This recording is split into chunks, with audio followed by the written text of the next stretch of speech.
What up, 2 minute warning? Finally here. We've waited this long, and draft day is finally tomorrow night.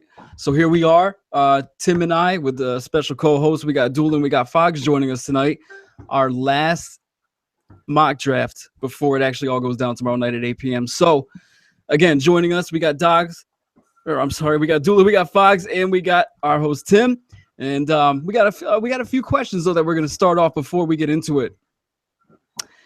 For the panel here, got to ask you guys, does anyone, after these allegations have come out, still have Joe Mixon in their first round mock? No. I do. I didn't have him there to begin with, so no. Interesting. Okay. And I don't believe, did I insert him in? I think I had kind of teetered. Okay. I think I did insert him in there. So that makes two of us. And the next one, other allegations have recently just come out a couple of days ago on this young man, Garyon Conley. Does anyone still have him going in their first round? No, sir. Ooh. No, he can drop pretty far. Damn. Yep, absolutely. I'm going to say maybe fourth or fifth round he could drop as far back as. Wow. Okay. Wow. Okay. I guess I'm going to be the only surprise later tonight. And then with diluted samples at the combine now between Jabril Peppers and Reuben Foster, do any of you three fellas have them still in your first round? Reuben Foster, yes. Okay. I have both in the first round still. Yeah, both are going to be in the first round. It's a diluted sample. It's not, they didn't fail anything. They didn't pass anything, but they didn't fail anything. They didn't test positive for anything. So, interestingly enough, I think as well as Tim, I just have Foster still in the first. And before we get into it, and before Tim kicks off our 32 picks, how many of acute quarterbacks do each of you have going in the first round? Ooh, I have five. Tim, it's on your paper. I have five. I have four with one really big surprise. 5 might be the biggest number. I've got 3, but I think Bill is probably going to be right. 4 probably going to go. I'm with Fox as well. I only have 3 inserted into my 32. So I'm excited to hear what you guys got lined up. I want to hear some scenarios, and I want to see how freaking accurate we can be. And that's why all these chumps over there are getting laid off today. Let's get into it, Tim. Start us off. Yes, sir. With the first pick, I have the Cleveland Browns selecting Myles Garrett. Reason why? Just to see him team up with Danny Shelton, Agba, Jamie Collins, I think is important to address the defense right there. And, Myles Garrett is that freak. It's hard for me to disagree, Sir Timothy. I as well have Myles Garrett going to Cleveland. And, I mean, he's a fluid mover. It's hard to, once he's past an O-lineman, he's on the same side of him. It's hard to catch, play from behind when you're the O-tackle. And then, I mean, his closing to finish speed is outstanding. So how do you pass him? It's all smoke. They're taking him. With the number 1 overall pick, Cleveland selects Myles Garrett, defensive end, Texas A&M. Look, I know we talk about the concerns about his motor. Name me a defensive lineman that plays 90 snaps a game. You can't, because they don't. So I don't think that's going to be an issue for this guy. If you're Cleveland, don't psych yourself out. Take the best player on the board. That's Myles Garrett. It's unanimous. It's Myles Garrett. Yes, Cleveland. Don't be Cleveland. That's what we're asking you to do. Don't mess this up. This isn't hard. You have the answer to the test in front of you, damn it. Wonderful. So we all got Myles Garrett. All right.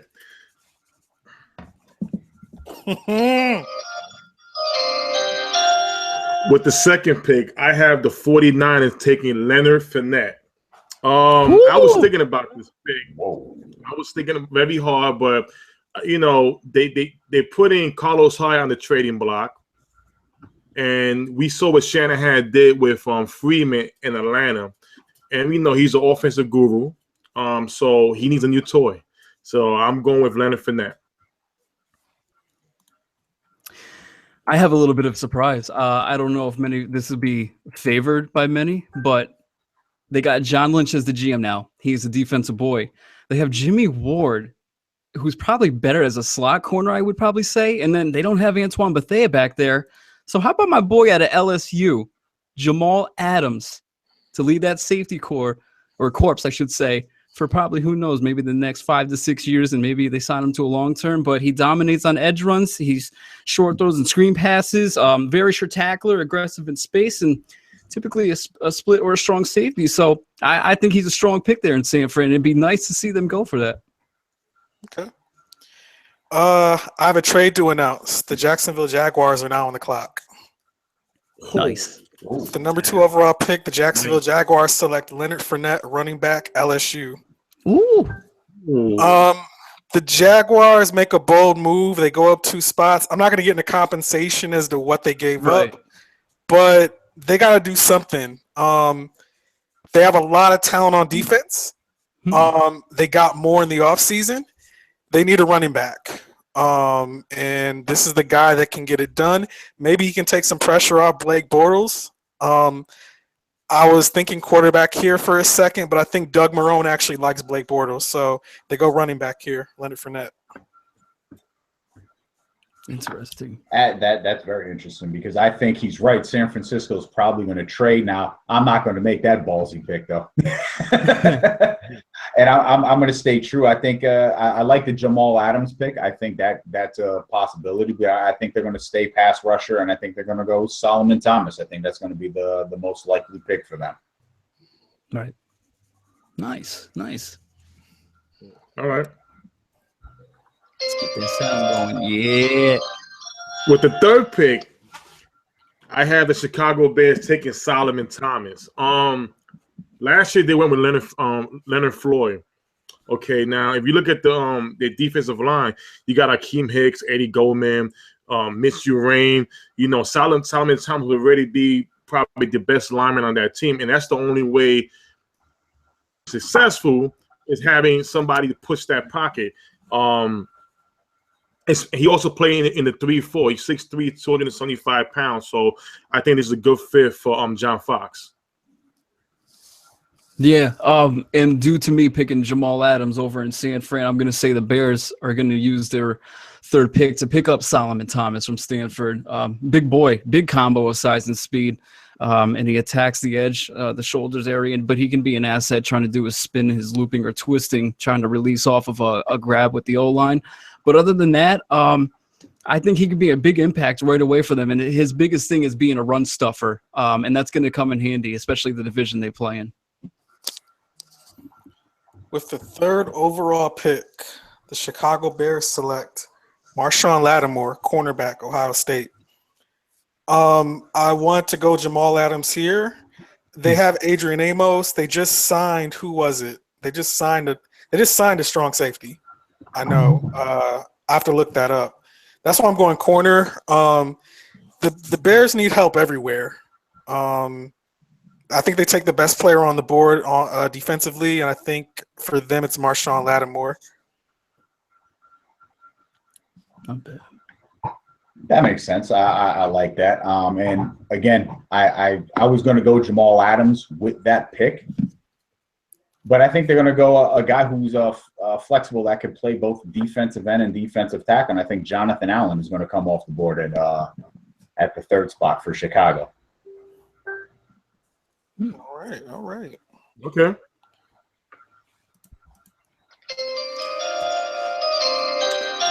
With the 4th pick, I have the Jacksonville Jaguars take running back Dalvin Cook, and I know this is not a favorable pick, but the reason why is because, first of all, it's a new offense.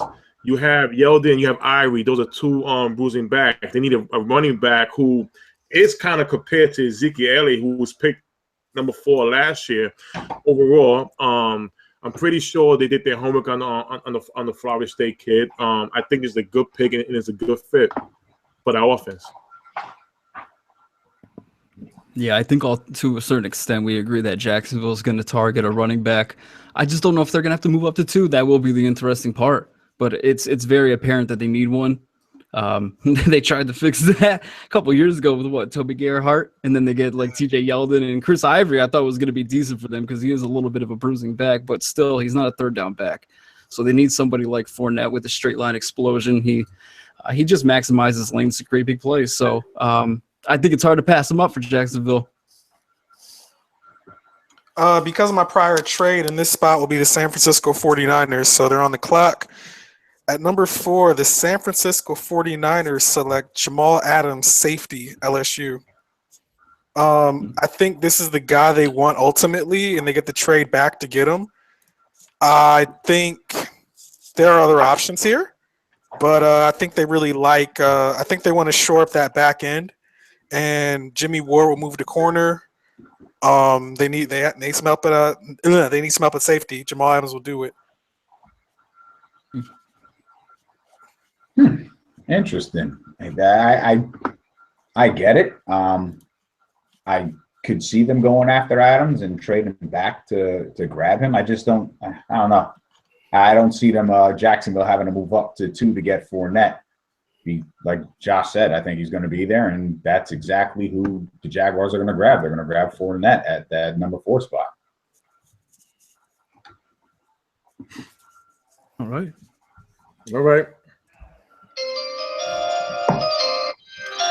With the 5th pick, I have the Tennessee Titans taking Jamal Adams. I think he will be a great addition to that secondary, especially with Jonathan Cyprien playing over there as a whole. He's the best safety in this draft. So, and especially with what's his name, Malik Hooker not being healthy enough, I think this is more of a safe pick as well. Tennessee, I kind of fumbled around with a bit. I wanted to go safety, but at the same time, I think they got Cyprien from Jacksonville, so that's what made me lean over to Marshawn Lattimore, arguably the best corner coming out of this draft class. He's like fly on glue fly paper with these corners that he's got quickness and patience. I really don't know what else there is to say about the guy. He keeps positioning to a mirror in a variety of coverages, and he always comes up for the tackle. His best is outstanding, but for one season of work, I guess there's some concern about his history of hamstring issues that might come up. But hey, Odell's got the same thing, and he's worked out. So don't be afraid, Tennessee. Shoot your shot. All right. 5th overall pick, the Tennessee Titans select Solomon Thomas, defensive end, outside linebacker, Stanford. This is not a pick. They don't need an outside linebacker per se. It's a luxury pick. I think they're the beneficiary of him falling a little bit, just due to other guys kind of coming up the board here. Dick LeBeau, very aggressive guy. I'm not sure if he'll play outside linebacker or if he'll play end in the 3-4, but I think he has the scheme versatility to do both, and just be another piece for Tennessee. Ding, ding, ding. This is where the trade comes in. And trading back will be the Tennessee Titans, and the Cleveland Browns will be trading up. And the Browns will be on the clock and selecting Mitchell Trubisky. Ooh, that's a I like it. That's a good pick. They want this guy. There's discord with the front office and the coaching staff, and I think to appease both the front office and the coaching staff, they're going to do this, and they have the draft picks to do it. All right, we good with that. This is where it gets fun. With the 6th pick, there is a trade. I have a trade. I have the New York Jets trading the 6th overall pick to the Cleveland Browns to select Mitch Trubisky.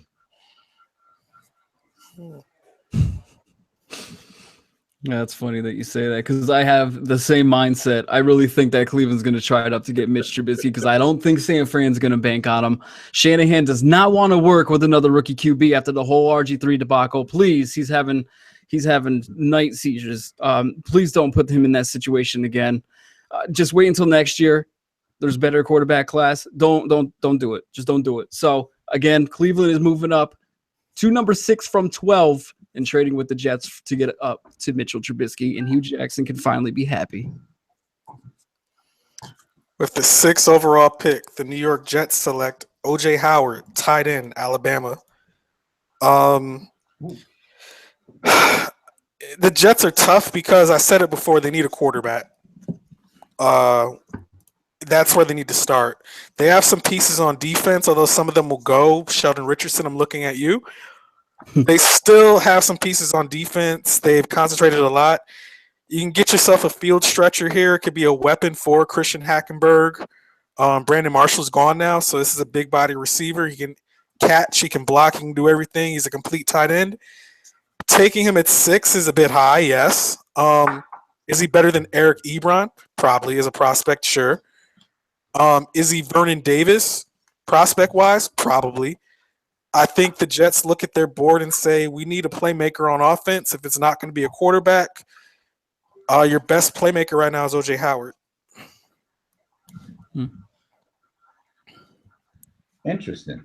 I like it. I like the pick, but considering that Jamal Adams is still going to be there, and Todd Bowles is a defensive-minded coach after all, and he will solidify that secondary, Jamal Adams will be going to the Jets with the 6th pick.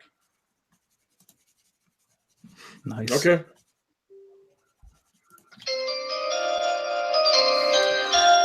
With the 7th pick, I have the LA Chargers. Take safety Malik Hooker. Reason why. Chargers got holes in their secondary. You playing in the division with Demaryius Thomas, Emmanuel Sanders, Amari Cooper. You know, too many weapons for that Chargers defense. So this is my pick right here. Safe pick.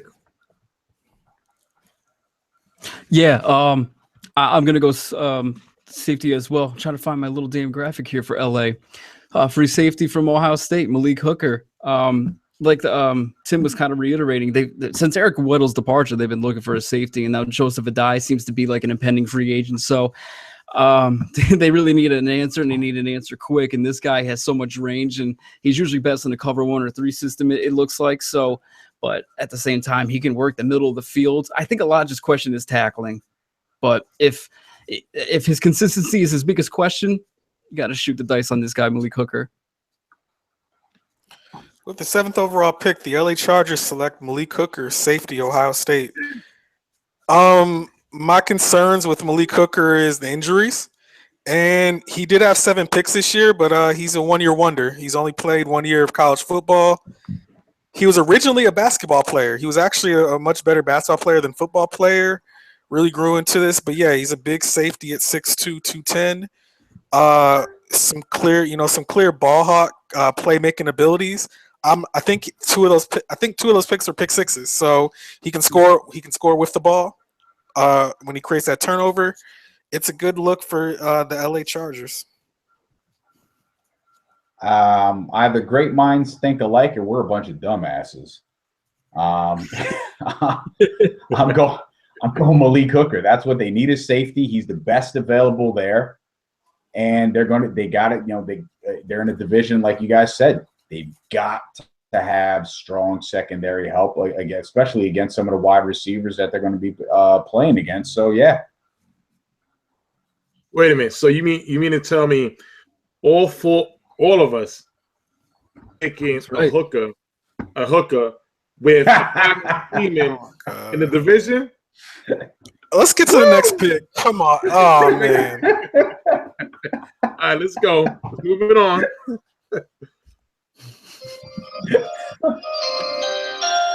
With the 8th pick,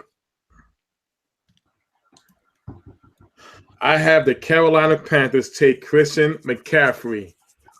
That's gonna be Cam Newton's probably best weapon on offense because he has two receivers who are 6'5" and clumsy. I have to say clumsy. I have to say that. And Christian McCaffrey could run the ball. He could play receiver. He caught 75 balls last year. So, good pick. Carolina Panthers. What's in that backfield, man? Not a whole lot until you get Christian McCaffrey. Yeah, man, he's got the patience. He's got good vision between tackles, and he anticipates defenders' angles pretty damn well. And you can put him in the passing game as well. Versatile. You can do pretty much anything you want to him. Wouldn't surprise me if the NFL did a little surprise or pulled the rug from underneath us viewers and actually drafted McCaffrey before Fournette. But we shall see. I think McCaffrey will fit Carolina's scheme very, very well. With the 8th overall pick, the Carolina Panthers select Corey Davis, wide receiver, Western Michigan. Ooh. Yes, they do have Funchess. They do have Kelvin Benjamin. Big guys, but they do not necessarily fly down the field.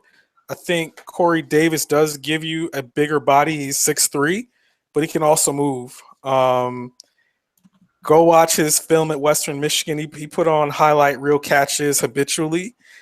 And I think he'll fit in seamlessly in Carolina. After those two receivers I named, there's not a lot on that depth chart. Wow. Dilla, you're stealing my thunder, man. I had the Chargers when I initially did my mock draft taking Corey Davis. I since changed that after all the different scenarios that I put together. And I thought the Panthers would take Dalvin Cook, but because of the issues that they're having, and I don't, off the field issues he's got, I got to agree with Dilla. Corey Davis is he's going to be the best receiver on that team. And you look at the way Benjamin is played. You know, what do you got? The next best guy, Olsen. That's it. Yeah, Corey Davis off the boards to the Carolina Panthers. Not bad. Okay. We are moving to the 9th. I want to dedicate this pick to Maxwell Ogden. With the 9th pick, I have the Cincinnati Bengals taking Marshawn Lattimore. This is your replacement for Adam Pac-Man Jones. They already have Drake Kirkpatrick on one side. Marshawn Lattimore is the best cornerback in this draft. It's a good fit for that defense. Cincinnati Bengals, round 1, pick 9. I originally thought they were a match made in heaven for our Mr. Reuben Foster until he had some of these allegations come out. And now due to slipping, I think it's a match made in heaven that they scoop up Jonathan Allen on that D-line. I think he'd pair well with Atkins in his rookie season, and once Atkins is departed, it's a perfect replacement for them there. I have a trade to announce.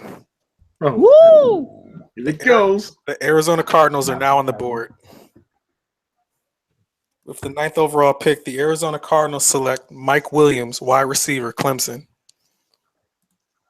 Nice. Okay. Larry Fitzgerald's going to hang it up at some point. So is Carson Palmer.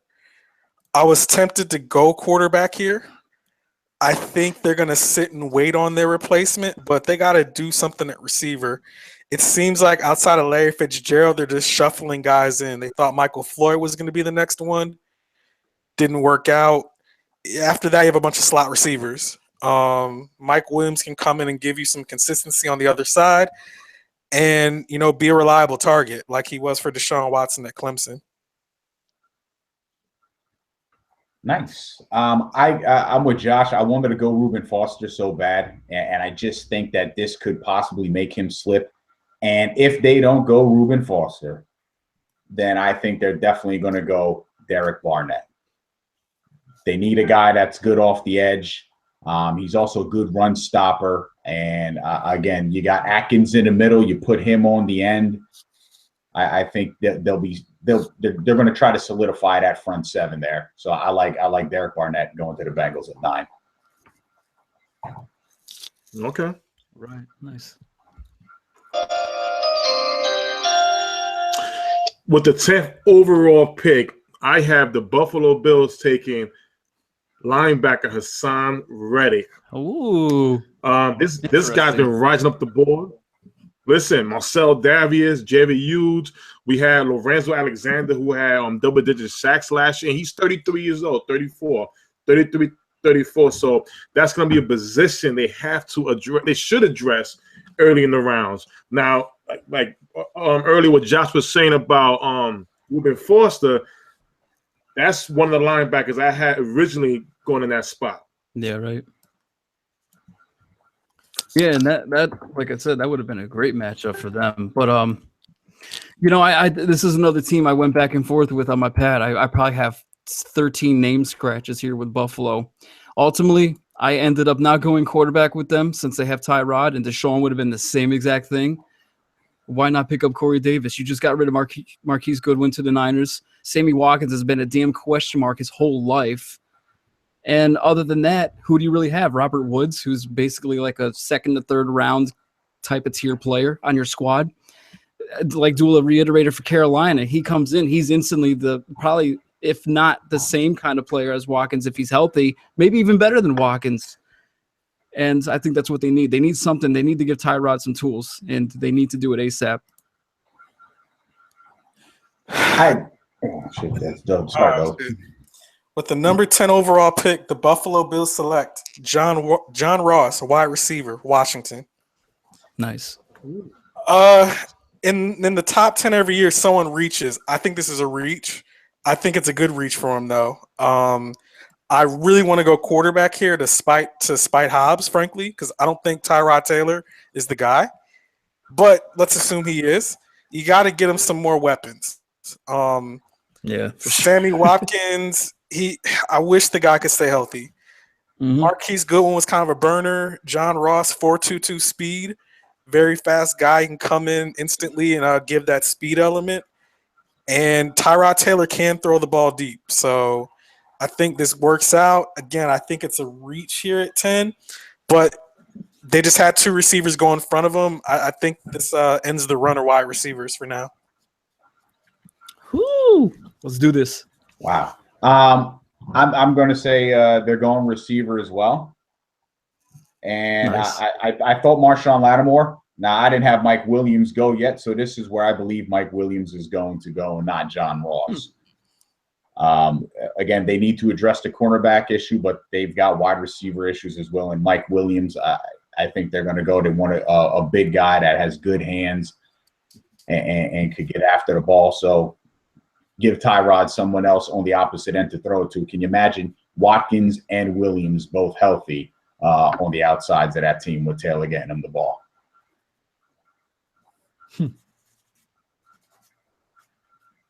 Okay.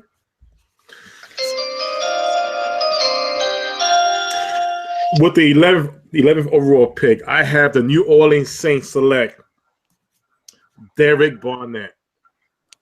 And now,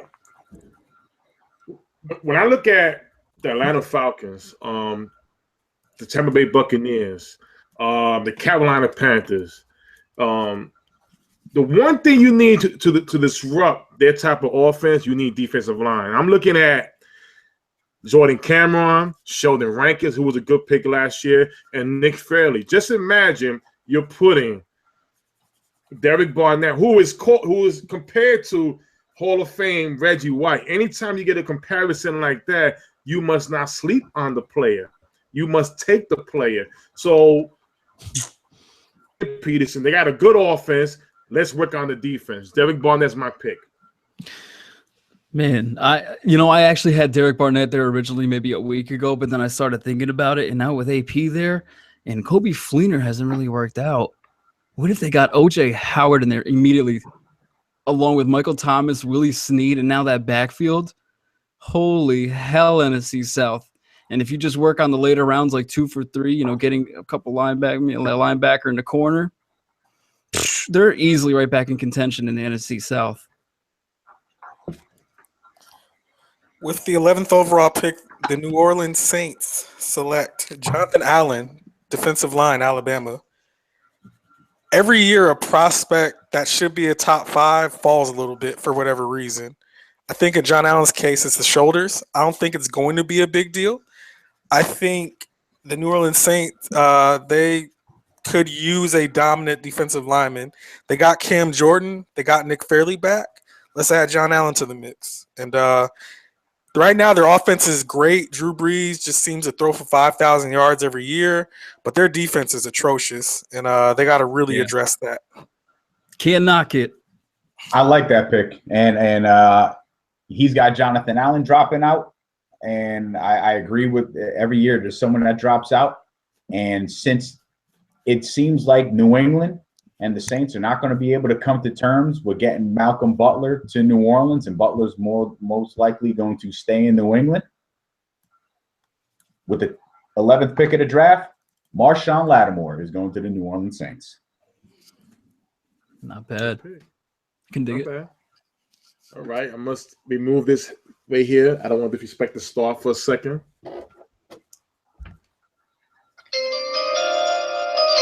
It's the little brother. It doesn't matter. With the 12th overall pick, I have the Jets, Jets. Take O.J. Howard, tight end. Finally, the football gods have woke up the New York Jets and says, hey, we're going to bless you with a top player, a player you can't mess up. When you got a new you have Decker, you have nothing over there. O.J. Howard is the best pick. There you go.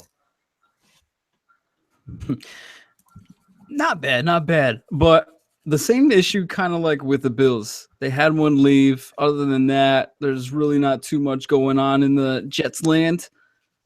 So I'm actually going to go ahead and put the Clemson boy out there, Mike Williams. He's got a good size to him. I think he's got, 6'3", 6'2", if I'm not mistaken. But, usually the 50-50 situations he's in usually turns into 75-25, in his favor. He's got such good range going up and getting it, good versatility overall. I just favor Corey Davis a little more in the receiving game than I do Mike Williams.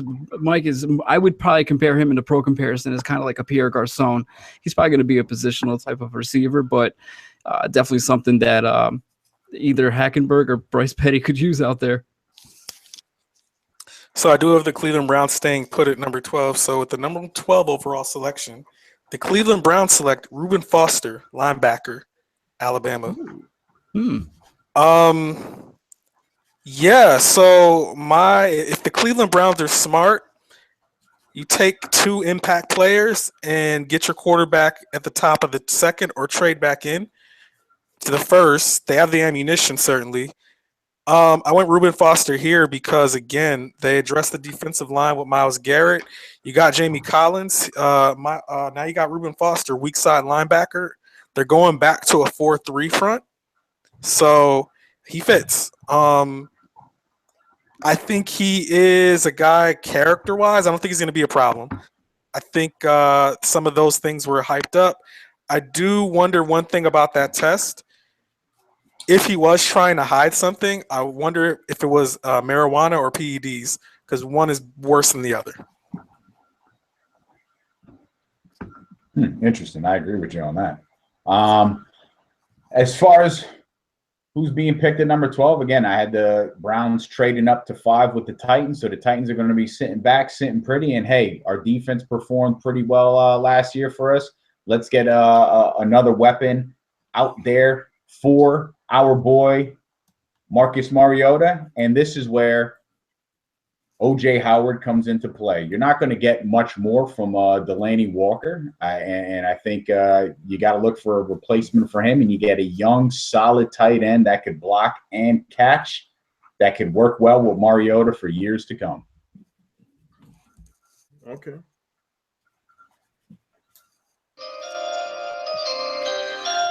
With the 13th overall pick, I have the Arizona Cardinals taking wide receiver Corey Davis.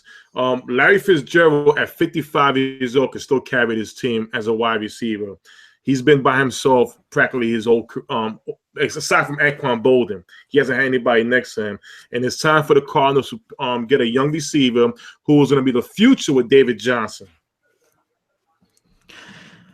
My pick is not going to be favored by a lot, probably even by Arizona Cardinals fans. But this was a tough one because I wanted to go receiver as well. They definitely need it with, J.J. Nelson, John Brown, or nothing exuberant, and Fitz is getting old. I think they may hold off until later rounds. I think it's dire they get a quarterback in to sit behind Palmer because I honestly think he has 1 year left in him. God forbid he doesn't get hurt in the middle of this year. I wanted to put patty cakes here, but I think Cardinals are the team that kind of reaches on Watson this year.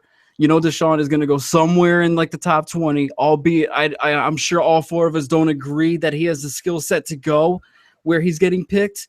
But there, like you guys say, there's going to be some team that reaches or has some sort of faith or sees something in him that none of us do and go for him and grab him just because of that aspect alone.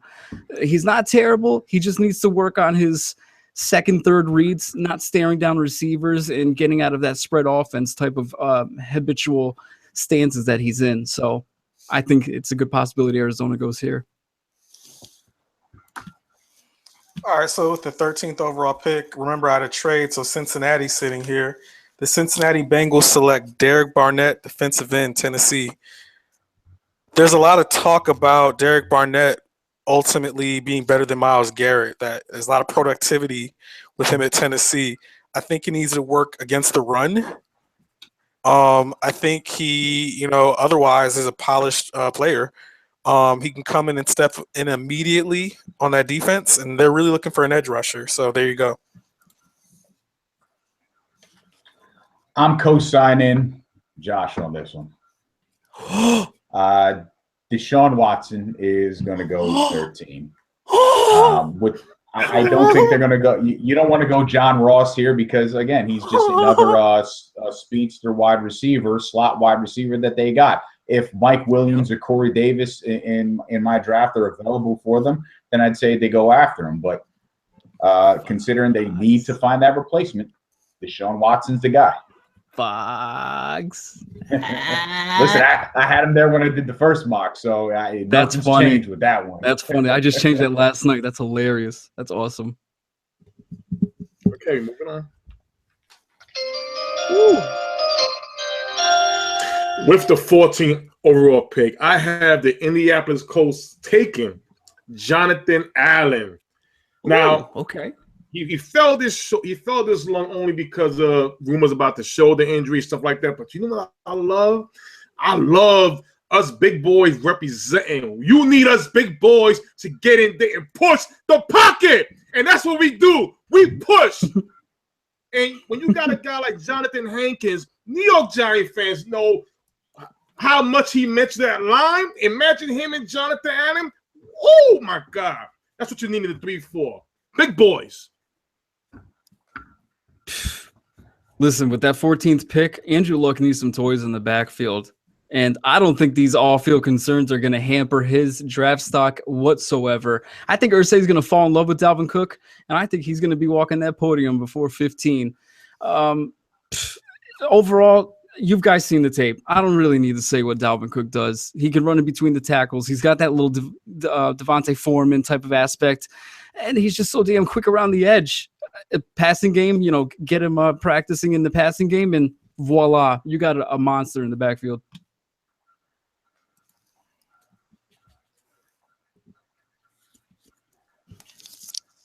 Wait a second. Wait. We're on the 14th pick, aren't we? Yeah, I thought the Eagles had the 14th pick. The Eagles are on the 14th pick. Did I mess that up? I apologize. Did I type that out wrong? The Eagles I did. I have had the 14th Indianapolis overall before pick. Philly. You know what? No, I know what it was. I know what it was. We was drinking that water.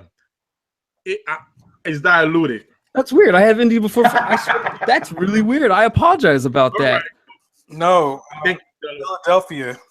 I think initially they were, but I think there was a situation. No, you know what happened? They won the coin flip. Yeah. Son of a bitch. I apologize, Fury viewers. I totally botched that. That is my bad. So Philly's picking And I'm the one Indianapolis. Oh, and Dalvin Cook is there. You know what? Smart water. Even with Dalvin Cook still sitting there, I'm going to give Philadelphia Derek Barnett. I had Philly pegged with Derek, even if with Indy picking before them. So I'm still going to go with them. Philadelphia is going to pick up Derek Barnett in my eyes. They definitely need to address that D-line, and that's just going to help out their linebacker corps in the secondary. So my bad, fellas. I botched that. All right. So Fox, you're gonna hate this. Every year, a team reaches on someone, and it ends up not being a reach. It's your turn this year. With the 14th overall pick, the Philadelphia Eagles select Chidobe Awuzie, cornerback, Colorado. I've been watching some tape I on knew this it was kid, coming from you. and I really like this guy. He has some length to him. He plays fast. He plays hard. I originally was thinking Marlon Humphrey here. He kind of fell a little bit. There are some other guys there, but go watch the guy. I like him a lot. Plus, I can say his name. So, yes, Chidobe Awuzie, cornerback, Colorado. Got me all messed up, 14 and 15. It's funny that you said that, and I'm oh god, I'm with you. I was actually looking at him. I know he was they got him listed at the front end of that second round, but I think Philadelphia is going to go with King at this point at the cornerback position. And I think they'll take him. He's got nice size. He's got good speed. So I think they'll go with Kevin King on this one. Due to the error from the diluted water. My bad. Okay. I didn't make my Eagles pick, so that's my bad too. I apologize. You were intentionally being disrespectful. It's okay. Yeah, you had some Simeon in that water, right? No, I didn't have that. No. Secret, yeah. No. But going with the Eagles pick, I'm taking they're gonna take Marlon Humphreys. Why? You got Dez, no Dell. You got Odell Beckham Jr. All right. We have Terrell Pryor. The receivers are loading up in the NFC East, and the Eagles need somebody to get physical with. Jalen Mills is a free safety out of LSU, who was a free safety, but now he's playing corner. Michael Jenkins said, we must have a corner. No disrespect. We must have a corner, and that's the guy right there. We're moving on. Yeah, you heard my indie pick. Sorry, guys. Water. Gotcha. So, I have a trade to announce. Okay. The Tampa Bay Buccaneers are now on the clock. Ooh. Interesting. Dollar did it again. With the 15th overall pick, the Tampa Bay Buccaneers select Charles Harris, defensive end, Missouri. Ooh, snap. I like Charles Harris. I really like this guy a lot. And listen, think for a second. Missouri, Alden Smith, Sheldon Richardson, Coney Ely, they are pumping out defensive linemen left and right. That do things on the NFL level. Tampa Bay, if you look at them, they get Noah Spence last year. They have Robert Ayers. They have Gerald McCoy. They haven't found that dominant pass rusher, right? I think they'll get another shot at this. I think they trade up for him. I think there are a few teams sitting there that might be wanting Charles Harris at that point. Makes sense. That's a good pick. I think they're going to go running back. Again, Dalvin Cook is going to be there available to them.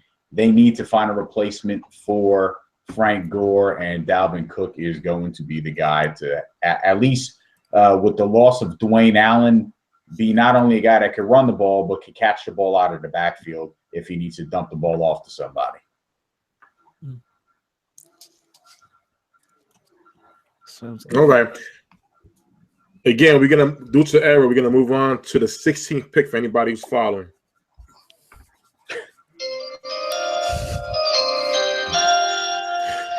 With the 16th pick,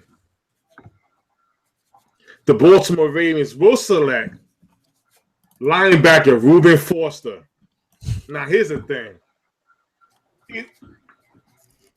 When it comes to there's 3 GMs in the league that you can't touch. They won't get fired. Jerry Jones, Bill Belichick, Newsom.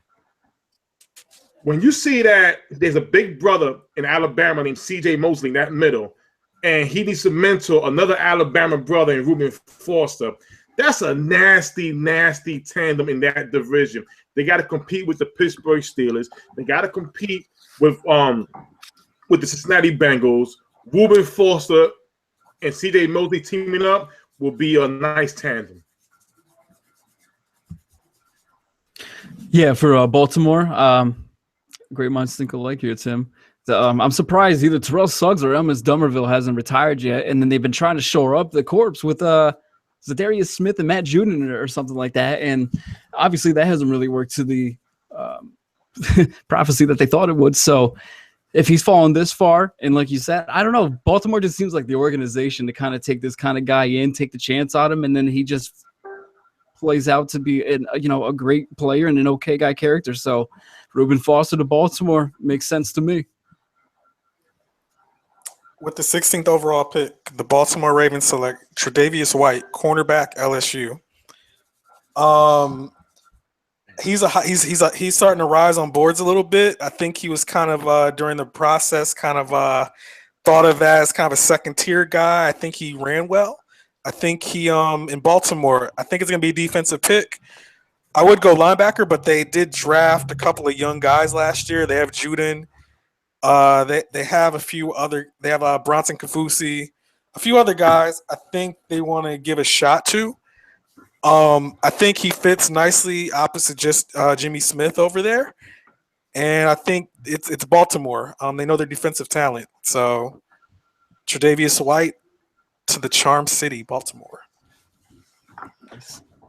You're right. They do know their defensive talent, and I think this is where you're going to see Charles Harris go.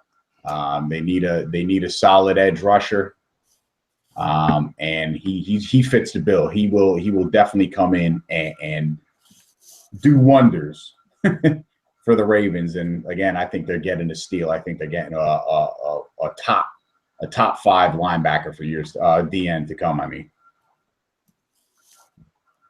All right. We got the racist team next.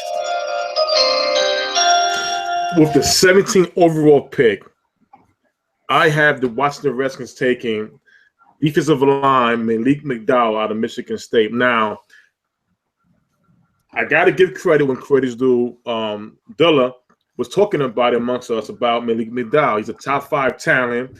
He could play every position on that defensive line. The Redskins lost a defensive tackle. So I just thought that this is a great fit for somebody to put in there, plug him in, and try to do some damage, especially where the New York Giants, if they get LeGarrette Blount, if the Eagles get their running back, and we know what Ezekiel Elliott's going to be doing, he's going to be eating. You need somebody to stop all that. So that's my pick. The Washington Racists at pick 17. They need someone to replace Deshaun Jackson, and they're not sure about Josh Doxson still. So I think John Ross falls right into the laps here. Big vertical threat for Kirk Cousins to play around with. He was a big red zone threat last year due to just the tight spaces he can win contested throws in. And, there's not a lot to say about his kick returning abilities because it speaks for itself. He could be like the Tyreek Hill in the NFC East if he were to get drafted there. And I guess if you're Scott McLaughlin and you're not on the bottle the whole time, you can see that a lot of our special teams in the NFC East really isn't the best when it comes to kick returns or punt returns. So you got yourself a weapon next there. I have a trade to announce. Woo! The New York Giants are on the clock. Woo! Uh-oh. My boy Orange Juice. With the 17th overall pick, the New York Giants select Ryan Ramczyk, offensive tackle, Wisconsin. Cooper's going nuts. There he is. I think the Giants would love to sit pretty at wherever they are at, what would that be, at 22 and wait for him to fall. I don't think he is. I think Eli Manning has a limited shelf life. I think he has a few good years left. You got to get a left tackle. And I think they make this move up a few spots of the division rival to get a left tackle. Eric Flowers, I think, is a right tackle. They have DJ Fluker. They have Bobby Hart. They have pieces. They just need to get a cohesive group together. I think Ryan Rabinchik comes in day one and really holds down that left tackle spot. Nice. It will cost you. I agree. I'm going to go with Malik McDowell on this one. And again, there's so much that they got to address on that team on the offensive side and the defensive side. I was torn between them. Actually, we know Dan Snyder and the nut job that he is, and I was completely torn on them possibly going after either Christian McCaffrey or Patrick Mahomes in this spot. Yep. If they do it, don't be shocked. I'm buying into the insanity. I'm going with sensibility here, and I'm going to say Malik McDowell. They're going to address the defensive line, and they're going to go with Malik McDowell. I did have him there originally. Makes sense.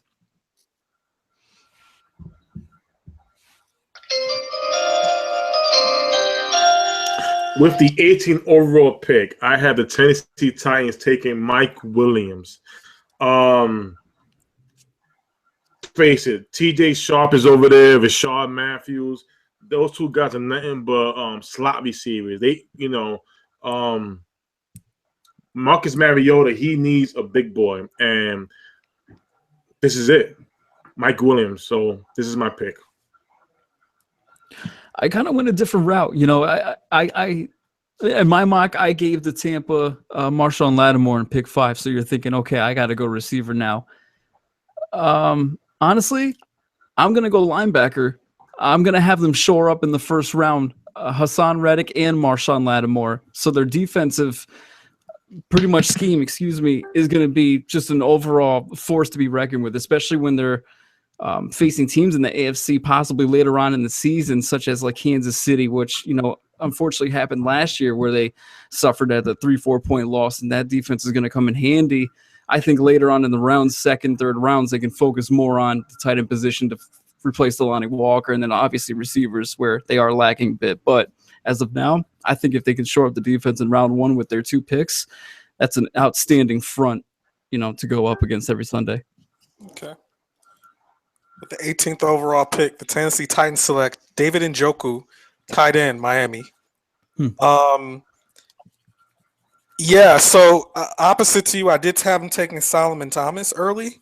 That shores up the edge position, defensive end, outside linebacker. Your young quarterback, you got to have 2 things. You have to have protection. They do. They got Jack Conklin. They got Taylor Lewan. Now you got to give them some playmakers. Kendall Wright left in free agency. You have Delanie Walker, but David Njoku, he's not your typical tight end. He's more of a bigger wide receiver. But again, he's a weapon for you. He can get down the field. He can exploit mismatches he's a willing blocker. He's not going to be an inline tight end, but he can block. I think this is a good pick. I think Mariota makes that connection immediately. Wow, damn. We really I don't know. Did we cheat on this shit? I mean, we're picking some of the same. we're picking same players. We're picking some different players, same position. He's going Njoku. I had the Titans trading back and in the 12th spot grabbing O.J. Howard, so they secured a tight end position. And now with the 18, I'm going Hassan Reddick. They need that outside guy out there. They need that guy that could cover in space as well as rush the passer. So, yes, there we go. Awesome. All right.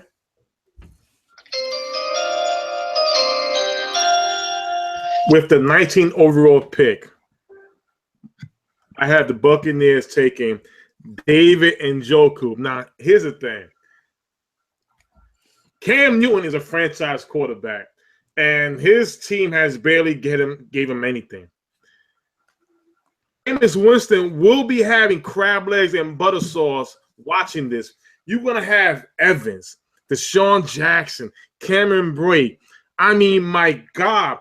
With Njoku there, this is going to be the type of offense that you can compete with the New Orleans Saints and the Atlanta Falcons in that division. Mike, use the butter sauce, Mike. I know you're proud, Mike. Use the butter sauce. Tampa Bay, round 1, pick 19. From Oklahoma. Joe Mixon. Yeah, I went there. Round 1. He's going round 1. Listen. Woo-hoo-hoo. How are you going to decipher picking Joe Mixon round 2 compared to round 1? What the hell is the difference? And then Tampa Bay GM, all you really have to do is come out and say on Sundays, or even this shit can be deaded before you even get to preseason. Listen, what's the worst thing or some of the worst things you've ever done in your life? And what would you do if it was recorded? And there's another thing. We wouldn't want to face Joe Mixon on Sundays or even possibly twice a year. So that's why we drafted the young man. He deserves a shot. He's going to get it regardless in this draft. Doesn't matter if it's in the 1st or the 4th round. So get him. It's a huge need. And like Fox has reiterated on this show plenty of times, he's arguably the best running back in this class. All right. We're at 19. So because of a trade, Indy is in this spot for me. With the 19th overall pick, the Indianapolis Colts select Forrest Lamp, guard, Western Kentucky. He has some flexibility. He played left tackle in college. He's going to be a guard or maybe a right tackle. Both positions of need for the Colts on their offensive line. They have Ryan Kelly from last year. They have Anthony Costanzo at left tackle. They really need to shore up that line. I think Forrest Lamp does it for him. Nice. Listen, with the 19th pick, the Bucs are going to go, they're going to try to see how Taco Crab Legs are, because Taco Charlton is going 19 to the Bucs. They need a defensive end, and he is going to be there available for them, and they are going to grab him. So with that butter sauce on those crab legs, let's see how little Taco goes with it. I like that. That's a good food combo.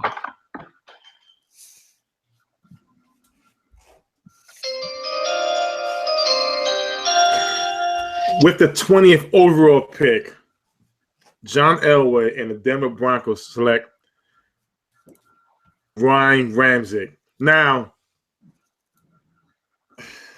you don't got Tony Romo there, but you still have a young quarterback in Patrick Lynch and Simeon. You got to protect those guys. And, Ronald Leary was a Pro Bowl guard for Dallas Cowboys, which is a good start. Ramczyk can play that left tackle spot. Another good start. Yeah, this one was a little tough for me. I bounced back and forth with the Broncos here. Tim, I actually had Ryan selected to Denver originally, but then I thought, they might favor Cam in this spot. There's some things with Ryan that's a little questionable, like the one-year starter aspect. Right. And then he had like the hip injury, might lead to like a 2nd round selection for him, despite the value of the position. Ryan Ramczyk is kind of like a Justin Pugh. He's more of a guard. I don't think that's what the Denver Broncos really need at this point in time. They're trying to still replace Ryan Clady. So I think they might favor someone like Cam over him.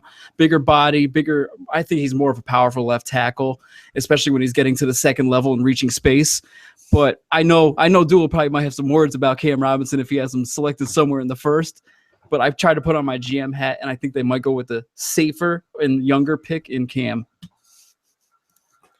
I'm not convinced Cam Robinson's a left tackle in the NFL. I'm not. I think he's Andre Smith. Good pick, but I don't think he's a left tackle. To that end, at number 20, the Denver Broncos. Oh, here comes the homecoming. Christian McCaffrey, running back, Stanford. Ooh. You have a young quarterback. Yeah, they have CJ Anderson. I get it. They have a running back. But CJ Anderson, he gets hurt a lot. CJ Anderson's 5'8", 200 pounds. He's not really built for that. The bones. Yeah, so and the Broncos have kind of taken this approach of having a bunch of guys in the backfield and they just do what they do. And it continues. Christian McCaffrey is not your typical running back. In fact, he may be better as a slot receiver. which they have in a man. I mean, they have one, but still, he can do a lot of things for you in the backfield. He can do things with you in the return game. He's not going to be your typical running back. He will get 20 touches, but it will vary as to how they get him. I think he's another weapon for a young quarterback. I like the way you think, Dilla. I struggled with that. I Ramczyk and McCaffrey, and then I decided on Garrett Bowles. All right. I think he's the O tackle that they're going to need, and I think they're going to run with him because I agree with Bill. I think I'm not sure about Ramczyk at the offensive tackle position. And look, Elway's the GM. The one thing, and he's a former quarterback. The one thing that you want to have is that blind side protected, and I think that's where they're going to go. Yep.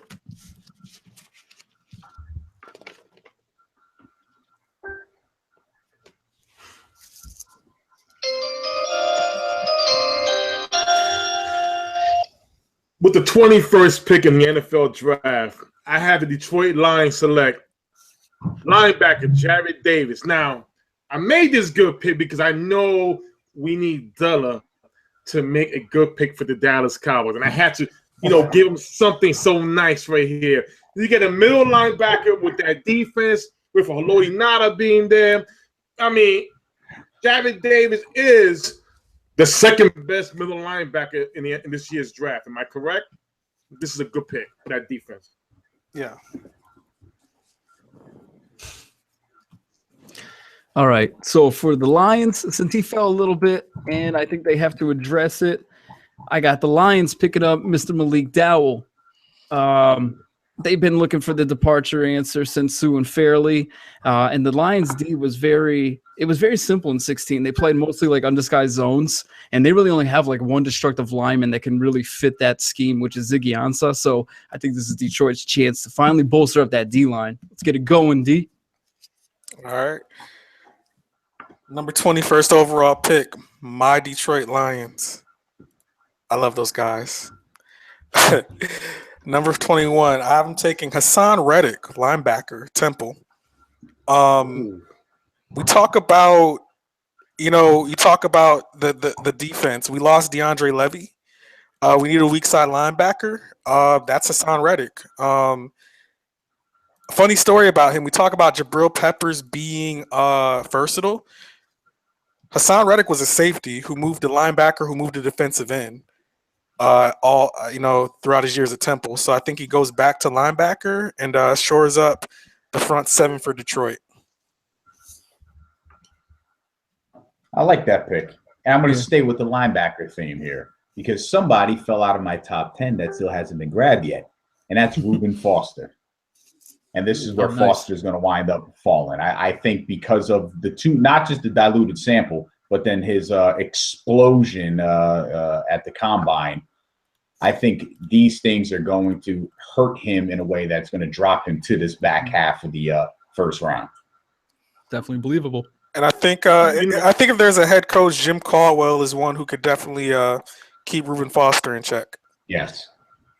I just want to add to 2-minute warning. You can sense that me, Josh, and Fog, we all gave Dilla good picks because we are nervous about tomorrow for what he thinks we're going to get. So we gave him good picks because we don't want to have the Eli Apple jinx last year. So we gave Dilla a good pick for the Lions. Magnificent. Moving on.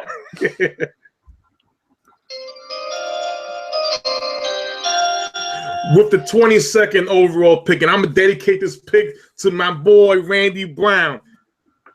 The Miami Dolphins select Forrest Lamp, old lineman. Last year, they took Tunsil. Here's the thing about Tunsil. Maybe he wanted to fall that far with the pot thing. He went to Miami. Now you got Forrest Lamp, who was compared to Dallas Cowboys' own Zach Martin. And, scouts would say he could play guard and tackle. Hmm. And he was a standout at the Senior Bowl. Good pick. Yeah, for the Dolphins, I have him pick 22, shoring up the O-line as well. Forrest Lamp. They say, you know, he has the athleticism plus the positioning, which is good for his size and everything. And they want to maybe move him in at the left tackle, maybe give some competition to Tunzel over there in Miami. But if that doesn't work out, like you said, I think the NFL's set on trying to make him a guard or a center, so they might end up moving him in the inside. But hey, lights a little fire into Tunzel's ASS, you know. Another historical trend over the last few years, gentlemen, that I noticed is that around this time, a team takes a player, it's usually an offensive lineman, who probably is a round or two ahead of being drafted. Sorry, Miami, it's your turn. I do have them dressing offensive line. With the 22nd overall pick, the Miami Dolphins select Dorian Johnson, guard, Pittsburgh. Ooh. What a Interesting. I have a second round grade on him. I think he gets picked up because I saw on his game tape, this guy is nasty. He is destructive. I don't think he got as much play because of the team he played for and their overall success, but I think he may be the best pure guard. Remember, if you look at Forrest Lamp, he's a tackle conversion. I think he may be the best pure guard in this class. I like that pick. And that's probably going to be their second round pick. I don't think they're going to reach on him. And I originally had them grabbing Lamp in my first mock, but the front office is itching to screw something up with Miami. That's what they always do. They gave Adam Gase the reins last year. This year, this is where Jabril Peppers is going. They're going to reach and they're going to grab Jabril Peppers. All right. Ooh, okay. All right. Look, they got to find a position for him, but yeah. Well, they need a safety and a linebacker, so there you have it. Moving on.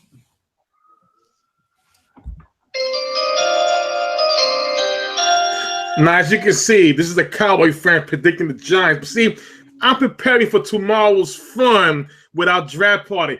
Victor, Cooper, Bob Stagger, are y'all ready? I have the New York Giants taking Garrett Bowles, offensive tackle. They're gonna protect Eli Manning. They're gonna say, listen, we got Fluka here. He may be playing guard. They're gonna say, hey, we gotta run the ball with LeGarrette Blount. They're gonna say, hey, we got a defense. We gotta run this shit. Pick. Oh boy. I'm probably gonna catch some flack for this pick, but my biggest gripe with this whole offensive line position is I understand it's kind of crap in New York right now, but you're basically trying to replace it with crap that's out there in this draft. So you're pretty much replacing a hole in your brick house with like a mud patch. And I don't feel comfortable with that. If you want to try it later on in the second, third rounds, picking up like Dan Feeney, maybe Deion Dawkins, and some fodder to, add some competition and depth, I think that's more the reason to go. For me, I'd rather get a skilled position, especially when you're talking about Casillas, who's very good in pass protection, and then you think I got Kennard is going to be an unrestricted free agent next year. Let's go for Gerard Davis out of Florida. This boy's got the athleticism. He can play in the pass protection schemes. I mean, aside from the injury scares that he's had, he's shown he can, come back and play at a high level and 100%, so I think it's something we need to shore up is that linebacker corps because the corners and the D-line is coming together. Now we need to address the middle. Because of the trade, Washington Redskins are sitting here at 23. So with the 23rd overall pick, the Washington Redskins select Mitchell Trubisky, quarterback, North Carolina. I really wish they end this Kirk Cousins charade. I don't think they want to commit to the guy long term. I don't think he really wants to be there long term. I think this is a pick for the future. And Trubisky's a guy who I think all these guys need to sit and wait a little bit. And I think he's in a position to do that while Kirk Cousins plays under this franchise tag and they figure out what they're going to do with him. I do not have any faith in that front office at all. I think they're going to let Kirk Cousins walk for nothing at some point, but at least you have a quarterback in place. Okay. Well, I'm sticking with the Giants, and again, I'm not going offensive line either. I don't think they're going to have a. They're gonna chase the offensive line there. I thought Ryan Ramczyk would be someone that goes off the board, but in this particular case, I like the Gerard Davis grab from Florida, but I think they're going to go Zach Cunningham. Wouldn't hate it either.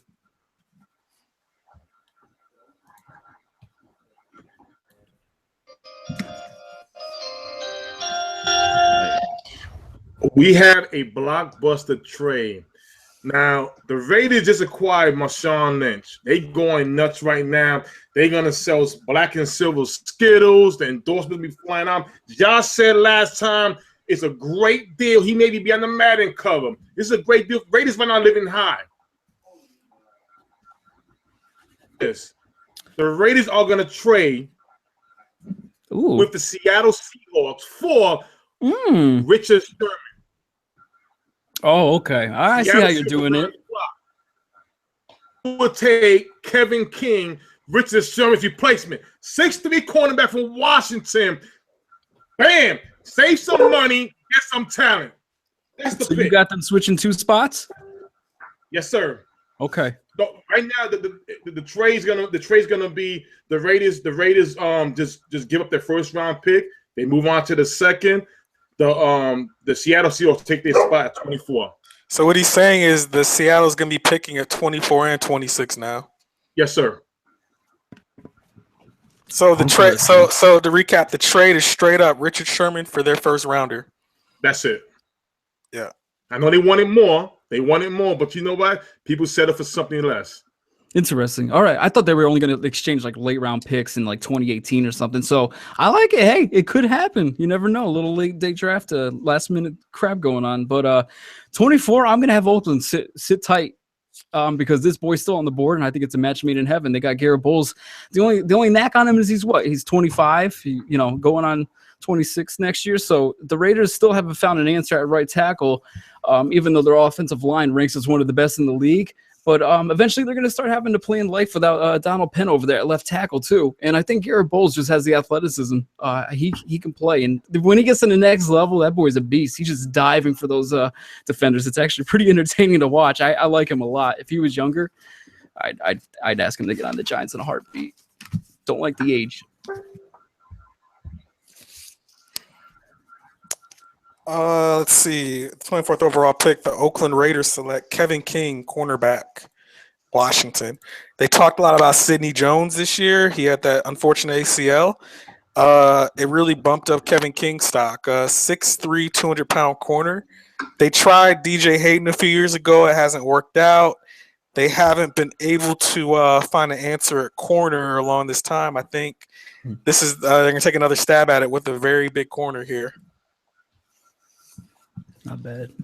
Well, we're going corners across the board. But, again, I already had him off the board, so I got to go Chidobe Awuzie. King's going to Philly, Awuzie's going to Oakland. All right. Nice.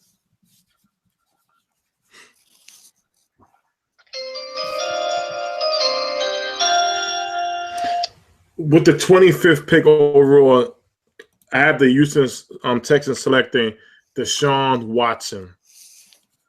Now, here's the thing. There's a certain word going around in Texas called patience. And that's something that Dak Prescott was bringing to the Dallas Cowboys. Poise. So the Houston Texans want some of that. They say, we don't want no Tony Romo at 30. He's done. We don't want what you have. We want what you have. Patience and poise. Deshaun Watson is that pick. There's been some love affair talks coming out of Houston with the big boy out of Texas Tech, Patrick Mahomes. I think Bill O'Brien has fallen hard, and I think he's falling harder and harder every day. He's probably sending little notes folded up with a checkbox of yes and no. Do you like me? And he's still waiting for Patrick to send it back to him. But hey, I think they get their boy on pick 25, Houston Texans and Patrick Mahomes. With the 25th overall pick, the Houston Texans select Patrick Mahomes II, quarterback, Texas Tech. I got one with Dooley, y'all. I did something good this year. Here's the gift and the curse for Houston. They went to the playoffs with Brock Osweiler and Tom Savage. They could, and that's without J.J. Watt. They could probably pull that feat off again. Patrick Mahomes, I think he's the best quarterback in this class. And I think he's a guy that if he sits and is not forced to play in his first year or two, can be a real star by year 3. Every time he throws those 80-yard bombs, Bill O'Brien is salivating each and every time. Nuke Hopkins is salivating each and every time. He wants to catch those bombs. I think Patrick Mahomes is the guy here. That's 3 of us agreeing because this is the 3rd quarterback coming off the board in my first round. Patrick Mahomes is going to the Texans. Now, let me warn you, gentlemen, this is going to get real weird for me right now. It's going to get real weird. You're going to bring it, bro. Hey, you know what's funny? Y'all pick all Mahomes, 3 white quarterbacks. I want to pick the black quarterback. That's something else. We move on. Isn't Mahomes mixed? Huh? Wait. Yes, he is. You're right. Listen, Deshaun Watson was already off the board on my draft, Tim. You're right. Yes, that is right. He is. They're like the left and right Twix. Uh-oh.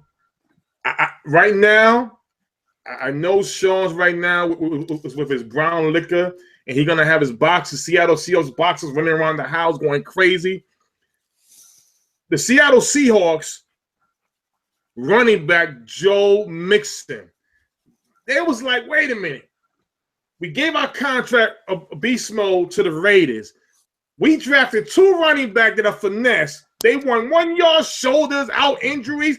They said we need to bring back the formula that made us champions. Joe Mixon is that back going with Seattle. Interesting.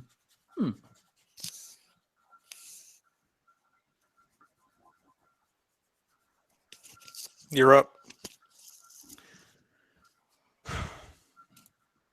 Gonna go quarterback here. Since Kevin King is still available and he's probably the 3rd best corner, arguably, in this draft. I guess you could argue Obadue. I don't even know how you say his last name. I don't even know what school he came from. Owuze. But Kevin King out of Washington, he's a solid corner. I think he's a perfect match for Seattle, especially when they're probably planning life after Sherman, if not very, very soon, sooner than we think. All right. Defensive player, me too, but not a corner. So with the 26th overall pick, the Seattle Seahawks select Taco Charlton, defensive end, Michigan. Go blue. Here's the thing with Seattle. I don't think they need to reload yet, but they got guys getting a little long in the tooth. So I think this is where they start to build their depth. I think they start at the defensive end position. They have Frank Clark. Now they're going to add Taco Charlton to the mix with Michael Bennett and Cliff Averill. The rich get richer. I think they're just going to solidify their rich spots and just get better.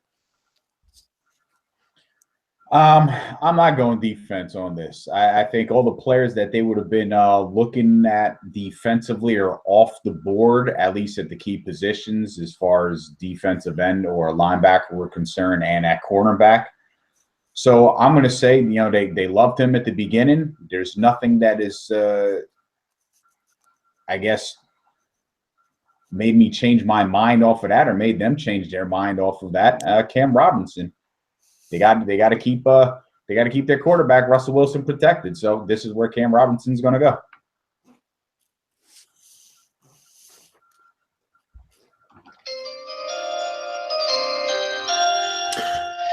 With the 27th overall pick, I have the Kansas City Chiefs taking quarterback Patrick Mahomes.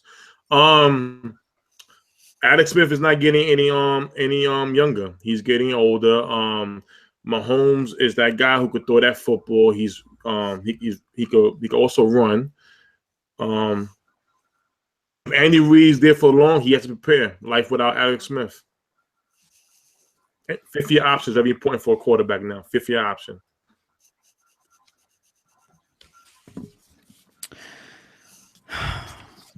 This one was tough for me too, Kansas City, because they could have gone quarterback, they could have gone running back, defensive back. This one was tough.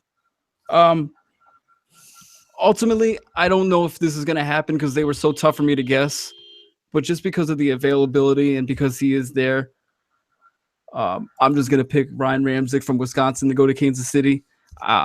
I just don't. I know their needs are like corner, running back.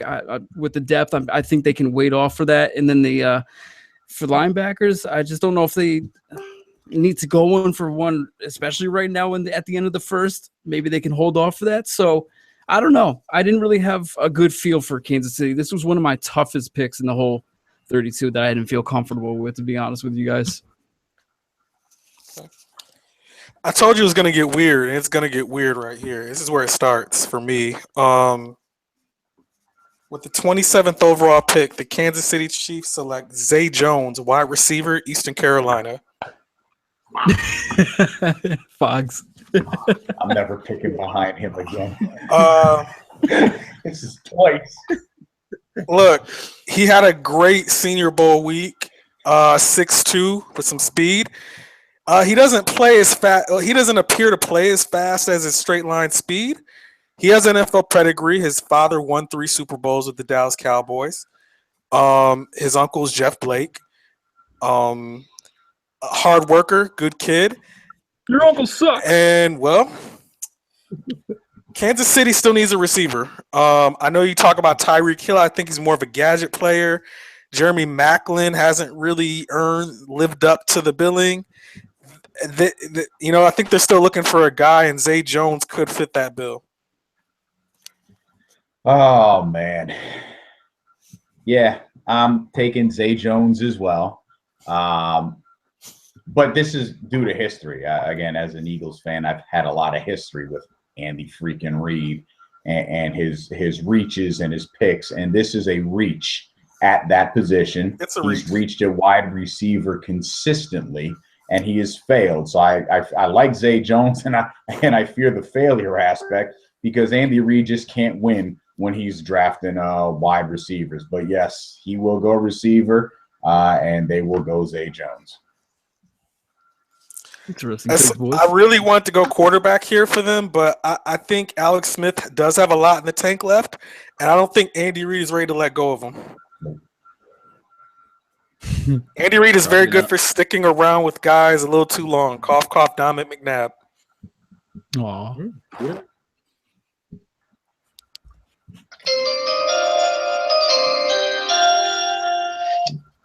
My Dallas Cowboys family. I know y'all ready for this. Here we go. It's been a trade.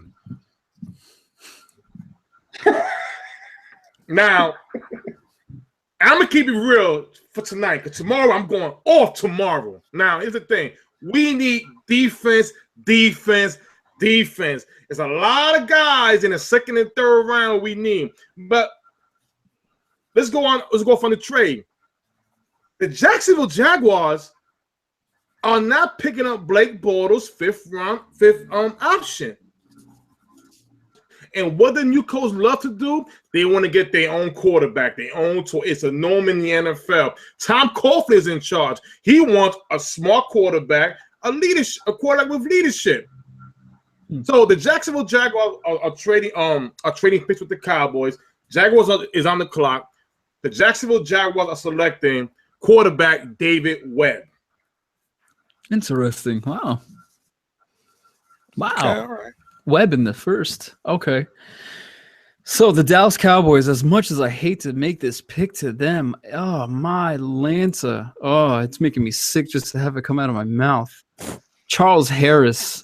Shoring up that defensive end. Ooh. I'm sorry.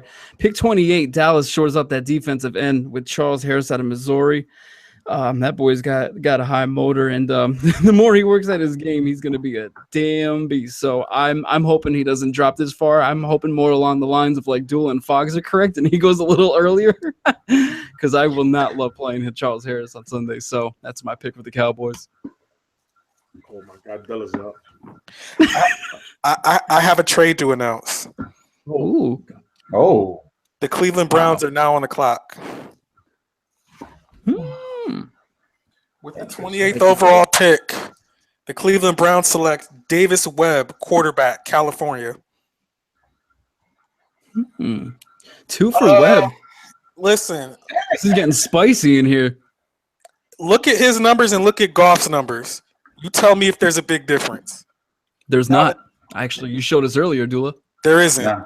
The difference Yeah, was is that Goff had a little more, mechanics-wise, he's a little more refined, but they're both coming from a bear raid offense, meaning their footwork is crap anyway. That needs to be worked on. Listen, it's the Cleveland Browns. No one's expecting them to win more than 3 games next season. You don't have to play the guy now, but you have to have a guy in place that can appease someone. Granted, they talk Mitch Trubisky.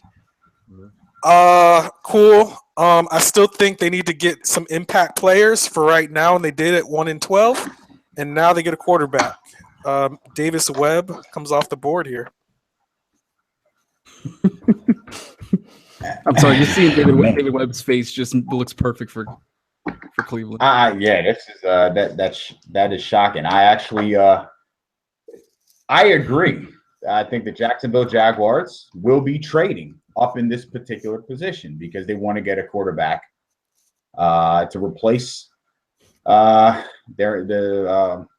his name again? The fourth quarter what? Blake Bortles. Fourth quarter who? Stat stuffer. Bortles combat. Yeah, I think they're gonna make a trade up here. The Cowboys can get Adoree Jackson and Marlon Humphrey at the front end of the second round. Either one of those guys are going to be available for them, so they're going to grab him there. But I think these guys are going to go DeShone Kizer. He's a guy that is a work in progress. Of all the guys, I think he's got the best ability out of all the quarterbacks in this draft.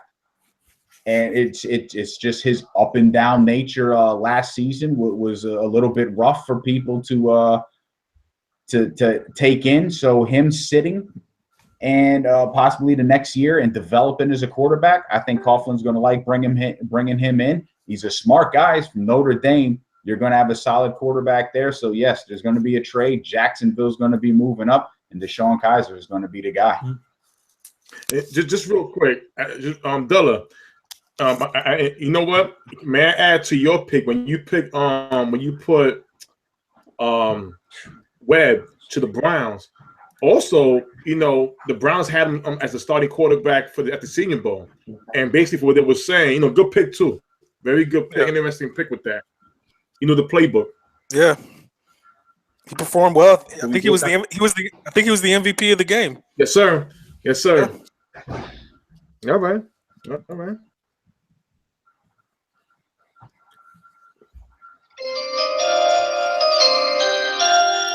With the 29th overall pick. Now, this cheese right here, I'm gonna eat this cheese. I'm gonna share this with Vince Marrow and Kevin Cladd. We have the Green Bay Packers taking T.J. Watt. They need somebody, Matthews, to get after the quarterback. Clay Matthews, Nick Perry is just not enough. Okay, so T.J. Watt right now, some people saying, can he put his hand in the dirt? Can he stand up? I mean, if anybody with a 4-3 defense takes him to be a defensive end, it's going to take time. The best thing for him to play is that 3-4, rushing the quarterback, that's what he does best. Yeah, and I believe if you look at the numbers, Tim, it was apparent that vice versa between Nick Perry and Clay Matthews, when either one of them were out due to an apparent injury or whatever it was, both of their numbers kind of hindered a bit.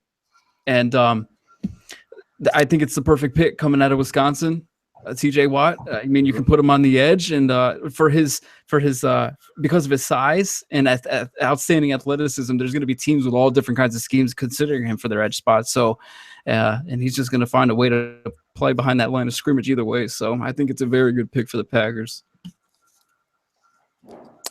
Listen, I think that is beautiful, and I think it's a match made in heaven. However, we've now seen in my mock at least 3 quarterbacks are coming off the board. Oh, someone's starting to sweat. Someone's starting to sweat a lot. And that means I have a trade to announce. The San Francisco 49ers are on the clock. Trade heaven this year. I like it.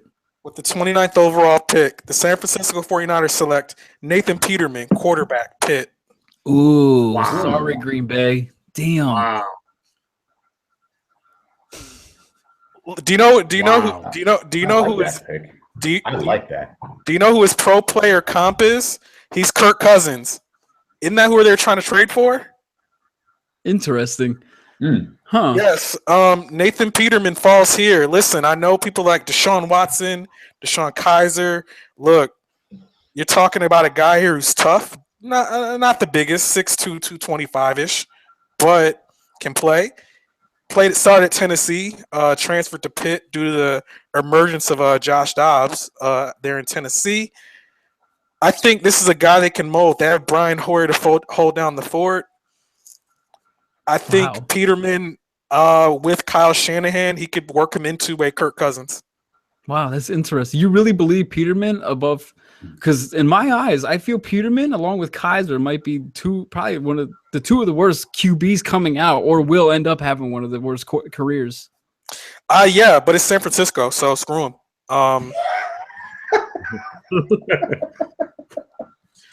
Here's my here. I'm gonna say here's what concerns me about Deshaun Watson. I'm really concerned with the turnovers. I'm really concerned with him not being able to progress through the field. I think those two things alone will have him be a turnover machine early. And I'm not sure if that can be fixed early, at least. With the 29th pick, I see the Packers staying put. They're not going anywhere. And there's a running back that I haven't mentioned yet that I think he's fallen back. And he's going to be available. Should they address defense, and McKinley should be a guy, or Watt should be a guy that they grab. Should this running back not be here, but if this running back's here, which I think he will be, Christian McCaffrey's going to the Packers. Wow. Damn. Yeah. That's good. Okay.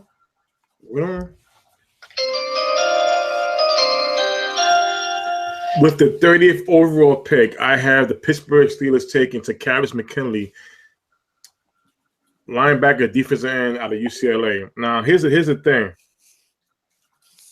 Okay, the Steelers got Bud Dupree, Ryan Shazier. Okay, James Harrison is 40 years old. Still playing his butt off.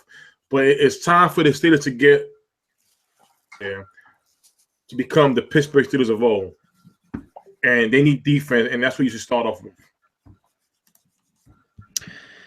Pretty much, stole the pick right out from underneath me. Takkarist McKinley, UCLA. It's pretty much self-explanatory. You know, they got rid of Timmons, and Harrison's getting up in age, and they're going to need to address that opposite of Bud Dupree. So, Okay. Oh, boys, I have a trade to announce. All right. The Los Angeles Rams are now on the clock. Wow. 30th overall pick, the LA Rams select Garrett Bowles, offensive tackle, Utah.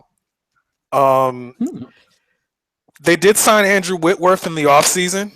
They have a left tackle. They need a right tackle. Garrett Bowles can fit that bill. Cam Robinson's there, yeah. I just like Bowles. I like Bowles' upside. I like his story. I like the fact that he gets to stay in the West Coast. And yeah, he'll be an older rookie. I don't think that's going to be a big thing. I think for LA, they're like, we either need to get a weapon for Jared Goff, or we need to give him some protection. You get Whitworth, now you get Greg Robinson slides to guard. Maybe he can be better at that. And now you get a new right tackle. Rob Havenstein just isn't working for me. So there you go. Garrett Bowles, LA Rams. nice. I like that pick. I think they're going to stay defense, and I think they're going to go with a cornerback. I think they really need to address the corner situation there, and I really think at this juncture, Marlon Humphrey is probably going to be the guy that comes off the board for the Steelers. All right.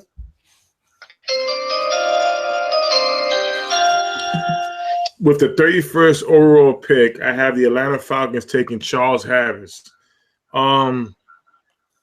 Vic Beasley was probably the only pass rusher they had last season. Hageman was a big guy up front, but the Falcons need more pass rushers. We see how they fell apart in the Super Bowl. They couldn't get to Brady, just with Vic Beasley alone. So Charles Harris will be the pick. Tim, I thought we were going to go 3 for 3 there. Kind of had me on a little excitement trail there, but fourth pass rusher in a row for me. I'm going to go, Carl Lawson out of Auburn. I think he has the chance to actually sneak in late in the first round. He's got amazing, pressure on the edge, and I think he can easily storm out some of the people that might be, depicted above him. I think it might be a surprise. All right, cool. With the 31st overall pick, the Atlanta Falcons selects Tyus Bowser, outside linebacker, Houston. Nice. I'm thinking same thing. They have who's the coach down there? Dan Quinn. He loves collecting pass rushers all the way back to Seattle. Here's another one for him. Another scheme flexible guy, probably going to be more of an outside linebacker, but can put his hand down in some sub packages.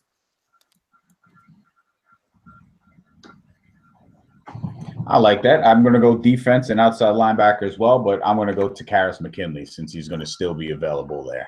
And again, this is a guy that probably should potentially go in the top mid to possibly top half of the first round, but I think he's going to fall back because some of the other players that we've got falling back, such as Foster and McCaffrey and Cook. I think these guys falling back are going to help the Falcons wind up landing another defensive linebacker that's going to be a good edge rusher and a good pass defender as well. Mm-hmm. All right, we going the last pick, brothers. Last pick. All right. It's been a trade. The New Orleans Saints are trading with the 49ers. The 49ers come back in the last pick of the draft in the first round, and they select DeShone Kizer. I was researching this, and there was a lot of stories behind John Lynch visiting DeShone Kizer numerous of times. Normally when that happens, you get to know the play and you feel comfortable taking a guy that you want, especially where I've been saying with this new fifth-year option, you don't want a quarterback 4 years and they just go what Devin went with Brock Osweiler, where you don't play 7 games and he's a free agent, then you scramble to get another quarterback. So that fifth-year option is very important, and I believe they want to see what they got in this young man for 5 years to be the face of the franchise. Interesting. My last pick, Mr. Irrelevant of the first round, is going to be the cornerback out of LSU. If you remember, I picked O.J. Howard at pick 11 for these guys, so now they go defense. They're going to shore up the defensive side with Tre'Davious White. I think he'll be a very good steal here at the end of the first round because I think he kind of scapes by with other teams going for necessities more than the sexy pick. So I think New Orleans could skate by getting a steal in the late round. I have a trade to announce. The Dallas Cowboys are now on the clock. What? With the 32nd overall pick, the Dallas Cowboys select Jabril Peppers, safety, Michigan. Ooh. Tim, you don't look happy. Look, if you look at their defensive backfield, they got Byron Jones and, not much else. I think Jabril Peppers does a few things for you. He can slide in at strong safety. He can be a nickel linebacker, and I think he can also help you on the in the return game. Dallas did trade out of the first to trade back into the first. I think they got in a chicken game with New Orleans, and I think this is the guy they wanted and was sitting there saying New Orleans may take him. So I think he goes to Dallas. And, hey, let's hope to a great career. Go Blue.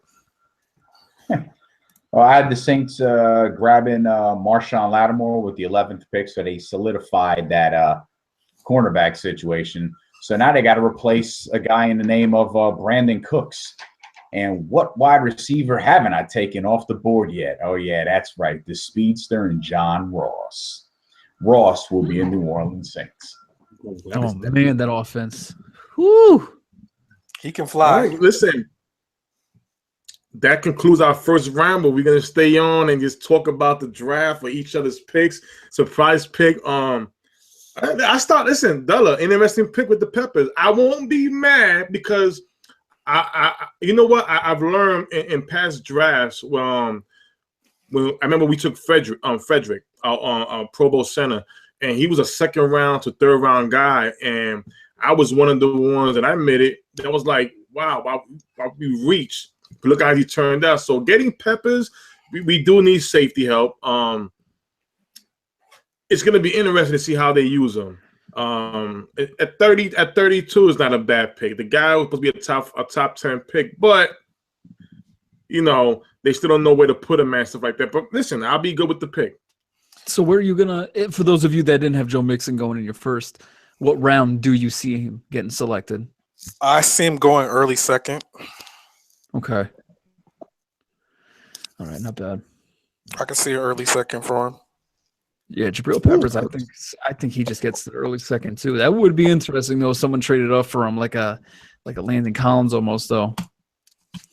Yeah, I just like the fit for him in Dallas. There's a position that they need help at strong safety. They need help at nickel linebacker. He fits the bill. I think with him, you do need to find one position and settle him into it, which would probably be strong safety. There's been talk about him being a running back. That he's probably better with the ball in his hands on offense. Meaning you can get some packages for him on offense too if you want to. Interesting. What's going on, folks? Yes, I know I'm late, but I'm here. You guys, what's going on, man? Well, you know what? You know why I'm here. You know why I'm here. So I don't get fined because, I'm under contract with Trisha, and every time I miss a show, she ducks my paycheck. So she'll let you layoffs in a hot second. You better watch what you say. Let's talk about – I'm about to say go ahead. I'll say I think most of you were surprised to see Nathan Peterman in the first round. Yes. I was. For me, I think San Francisco is going to grab him in the second round. Hey guys, quick. Sorry to cut you off. I just want to remind you guys the line is now open if you want to dial in 718-313-5155. With that being said, carry on. Sorry, I don't mean to cut in. Yeah, no, I think he's starting to bubble towards the beginning of that second. Here's the thing. In that scenario, you had quarterbacks flying off the board. Sometimes you panic and you make a move on a guy you want. Look at it this way. For all you know, another team wants him. And then are you going to really sit there and say to yourself, oh, well, yeah, we're fine with DeShone Kizer. No, if that's your guy, you take him. Yeah. Yeah. Especially if he's a quarterback. Listen, go back a few years ago. I think we saw Blaine Gabbert go 10 to Jacksonville and Christian Ponder and all these guys. The reason why they win is because it takes only one person to think you're the guy. And if you're a quarterback, you're going to go. I guarantee you, if someone in that Cleveland front office right now is really lobbying for Trubisky and they really, really Trubisky's going to go 1. I don't think he should. But that's how quarterbacks work in this league. If someone in that organization thinks you're the guy, you're going to go. I have a question. How does everybody feel about Conley? I'll start off by saying I don't think he's going to get drafted because I think the case is too the NFL is very sensitive with the rape thing. The difference is with La'el Collins, his thing was being investigated a couple of days before. This rape thing is too sensitive. I don't think he's going to get drafted, but again, he will sign as a free agent, and I think this will be the La'el Collins part 2 with the Dallas Cowboys. To me, I have to believe that there's some GM out there, some owner that's going to be on more of like I don't know. To me, there just has to be some sort of person out there that's just like, okay, listen, this whole thing came out 2 days ago, coincidentally before the draft. This whole story sounds so ridiculous. And then I'm not going to get into politics, because it is a very, very sensitive subject for those that were involved ever, and that may be listening. But who has a kit readily available when that happened? I mean, it's just the whole thing sounds so damn odd. And I have to believe that there's some GM that's going to be fully on his side with believing that the whole thing is BS. I mean, I hope it is, because it sounds it right off the bat. So I almost think that there's going to be someone to, especially when you factor in, we've had Brian Banks in the past. We've had people like Lyle Collins. And then you look at the Cowboys. They basically got a first-round talent for nothing because of this whole he said, she said. How long are we going to do this every year in the draft? And that's my question. I don't know if it's going to – I hope that's my thing. I hope there's a GM with some sense that's just like, screw the BS. This is stupid. We're giving him his word. I think we got Coop on the line. Coop, what's good, bro? Hold on. I think, Coop, you there? Yeah, what's up? It's good. You guys can hear Coop? Yes, sir. What's up, Coop? What's going on, man? That was a great show you guys put on. I just wanted to call and say that all the picks were very interesting, especially Della's trade. It took a lot of thinking to come up with that. That was and it was all believable. And just I have to go on record and say that's just my personal preference of wanting offensive line help. I agree with you, Josh, in the Jared Davis pick. I have no qualms with that if you go that direction. And it was just a great show. I just wanted to say that so you guys, know that. Thank you. I appreciate it. Yeah, and what, I definitely won't go off the rails like last year if we pick up someone like a Ramczyk or a Bowles. I kind of would rather not, just because Bowles is almost like, a year away from the opposed climax or prime years of your career. That's just what worries me. He's already like 1 year away from that climax stage. So, but I wouldn't scream and holler if we were to pick up like a Forrest Lamp or a Ryan Ramczyk to shore up the O-line and, light a fire up with Flowers. But, he needs to get it together. It's ridiculous. I mean,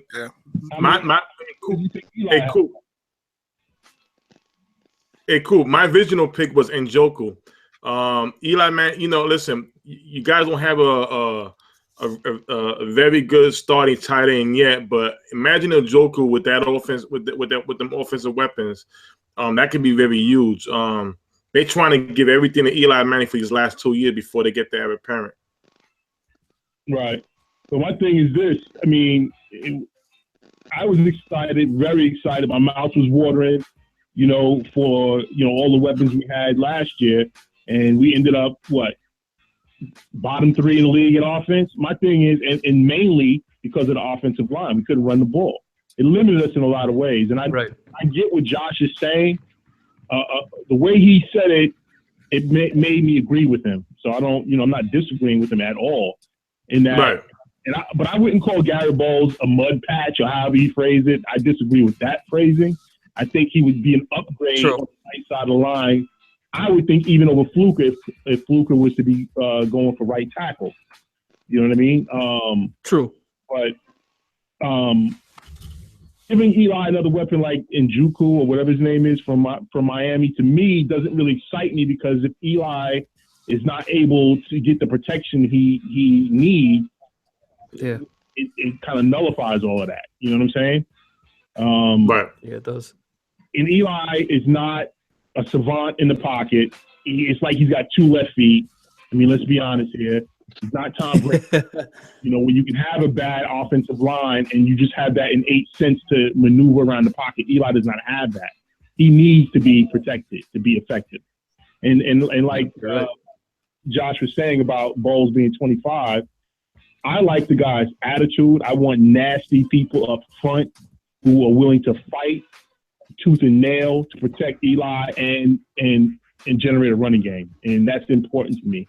In addition to skill, of course, and he has some skill, but I don't know. But if we go Jared Davis, I'm happy with that as well. He's my second. That's the guy I want second after Bowles. You know what I mean?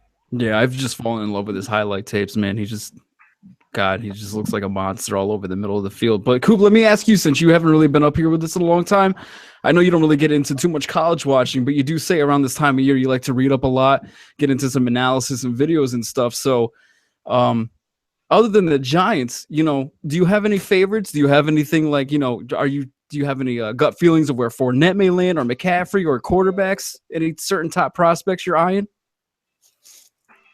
You mean for other teams? Yeah, exactly. Like top 10, do you have any, like key imprints in your head where you think, okay, Fournette has definitely got to go here, and McCaffrey's definitely got to be picked up by this squad? Yeah, I agree with.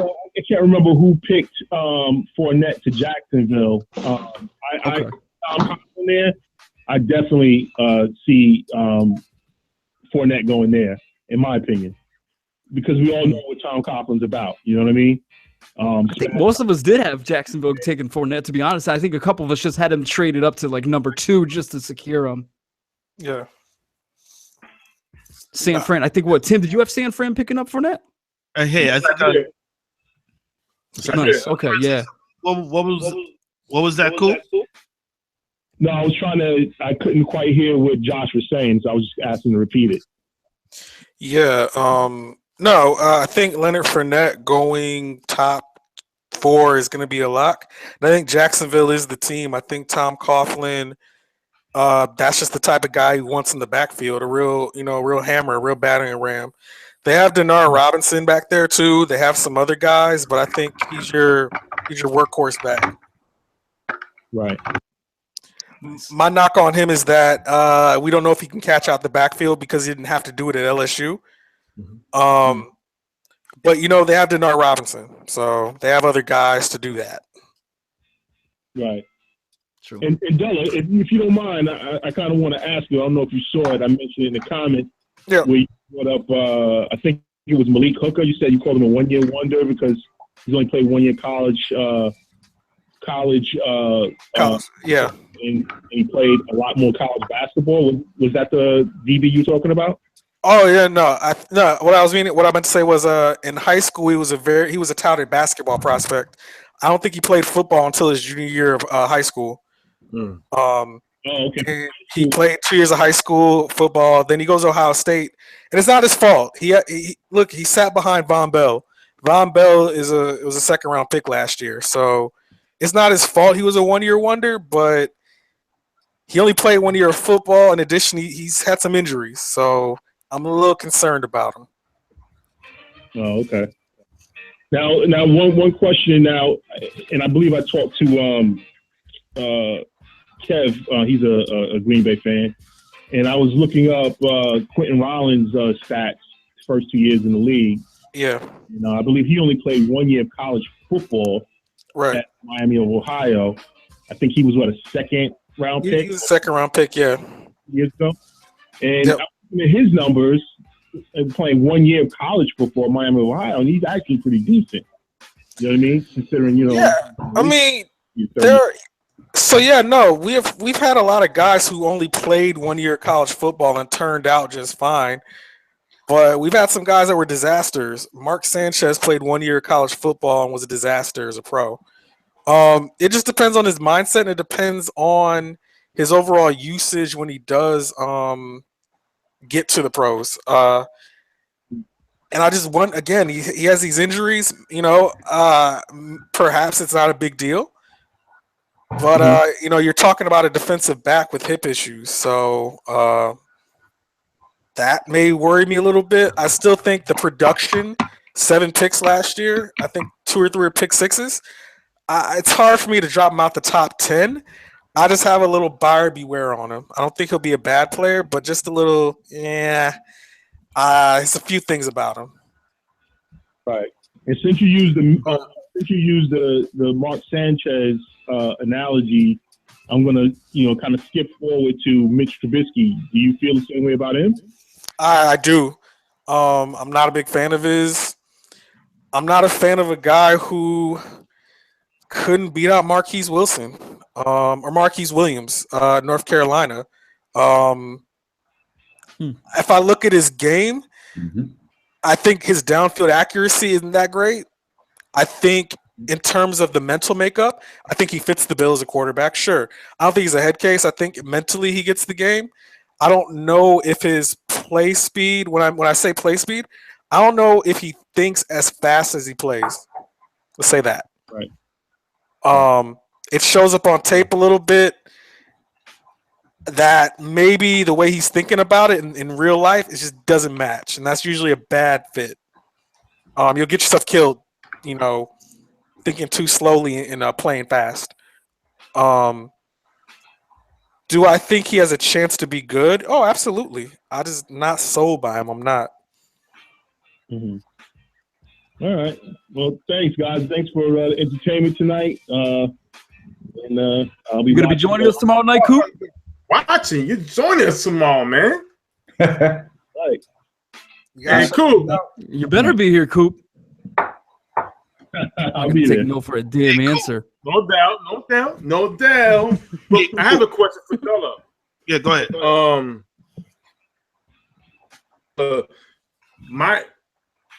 In my scenario of the Cowboys dropping back in the second round, getting an extra pick, what I wanted is about this. Is Marcus Williams, the safety out of Utah. How do you feel about him? The reason why I picked him was because he's from what they scouts are saying, he's the best ball hawk safety to come out in a while. And I even though he's so how do you feel about him?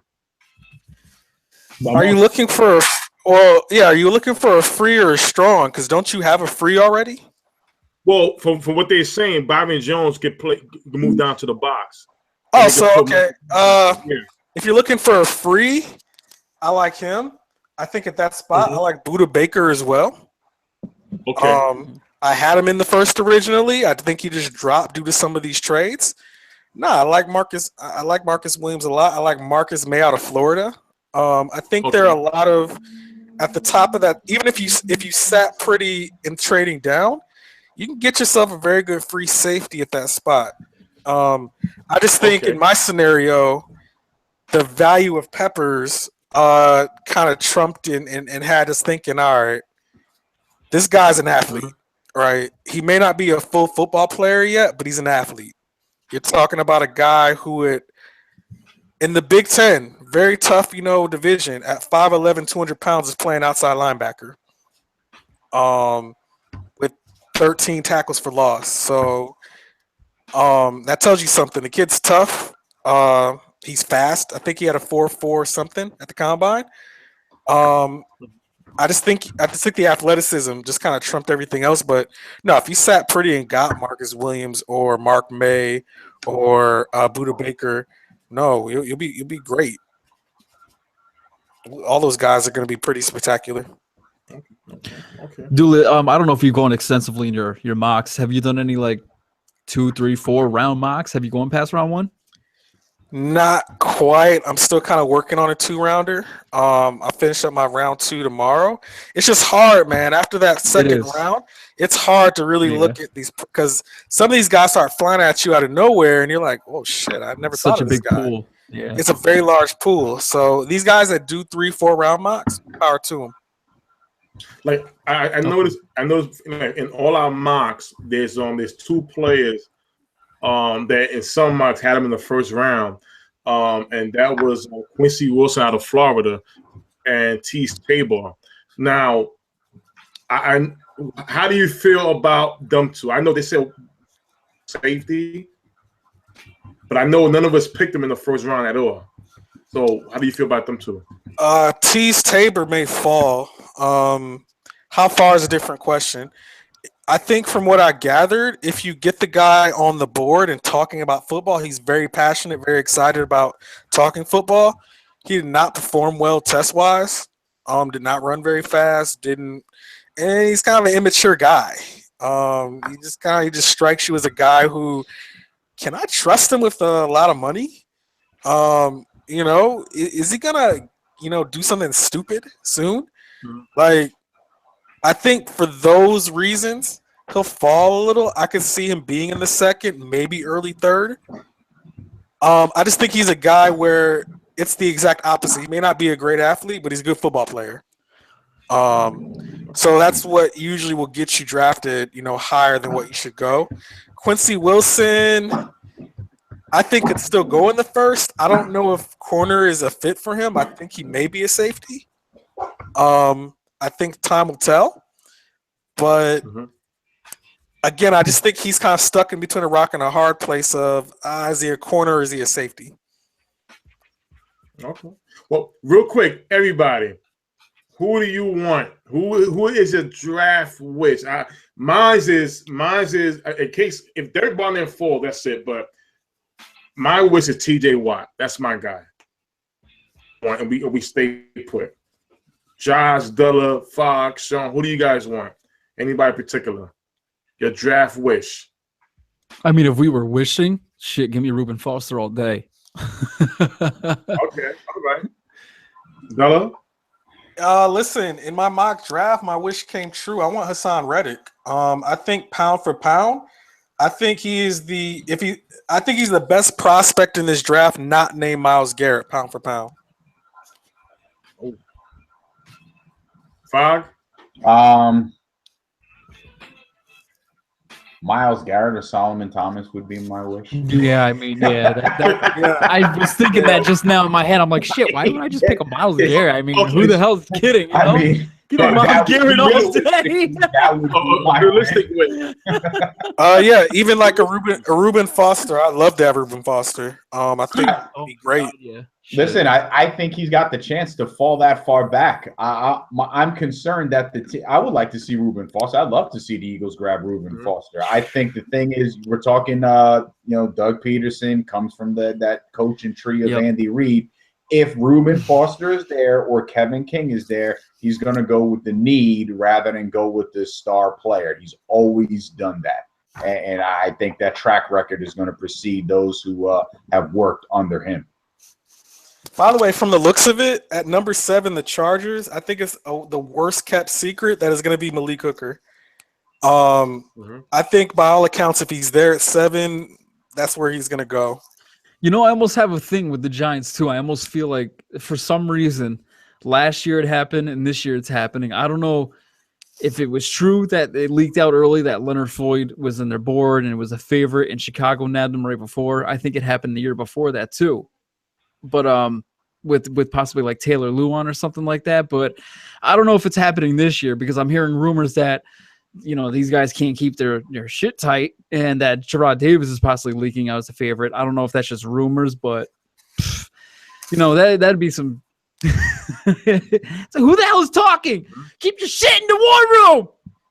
Well, anyway, gotta wrap it up. But I don't really. Oh, I think I have to. Before we did go, but Doolin Fox, I just wanted to ask you one more question, quarterback related. Yep. Do you think Chad Kelly has a good chance of having a better career than any of these QBs going in round 1 or 2? Oh my God. I didn't hear it. Chad Kelly. I would say yes. I would say absolutely if someone could just take just the asinine section of his brain out of his head. If they could do that, he'd be fine. I think he is the best talent in this draft. From a physical aspect, everything that you want out of a quarterback in the NFL, he fits the bill. It's just his head is like, forget screwed on tight. This guy's 2 beers short of a 6-pack. Right. Well, that being said, let's wrap it up. Well, you got a last word to say, Dula? Yeah. So to answer your question, do I think he has a chance? No, I don't think he does. One, he's small. He's 6'1"ish, 220. He's small for the position. 2, that he's got to be one of the most bizarre, immature prospects just in life. And I don't get it. I don't. And there are other flaws, like his deep ball accuracy is trash. He's horrible at that. But he'll get drafted. He'll get drafted, and I think he'll get a shot down the line because of his last name. But Jesus Christ, he needs to grow up. Just so you know about the height joke, Drew Brees and Russell Wilson are laughing at you right now. Hey. I mean, there are exceptions to the rule, yes, but I hear you. it doesn't help being Joshua 6'1". Dobbs. Well, anyway, boy. guys, I mean, it's a great show. Sorry I showed up late. But Tomorrow's gonna be a blast. tomorrow we all gonna be here for the draft. So tune in. Don't be late. Don't be sticking. We're gonna be here for the draft. We're gonna have a lot of fun. We're gonna have a lot of beers. We're gonna have a lot of chicken wings and whatnot. So join us. Thanks again, Coop, for joining us for the show. I mean, anything else to say, Tim, before we wrap this up tightly? No doubt. Just ready for tomorrow. No doubt, no doubt, no doubt. Tomorrow is lit. Let it rain. How you doing, Clear Jess? it out. Bring- And let's get it. Let's get it. So we know Tomorrow's gonna be be blast. Let's go, fellas. 8 p.m. Woo! You know who's bringing the chicken soup and the soda? On that note, guys, cold Cuts. See you guys tomorrow. No doubt. 22 hours, knuckleheads. Shout out to Russell Westbrook.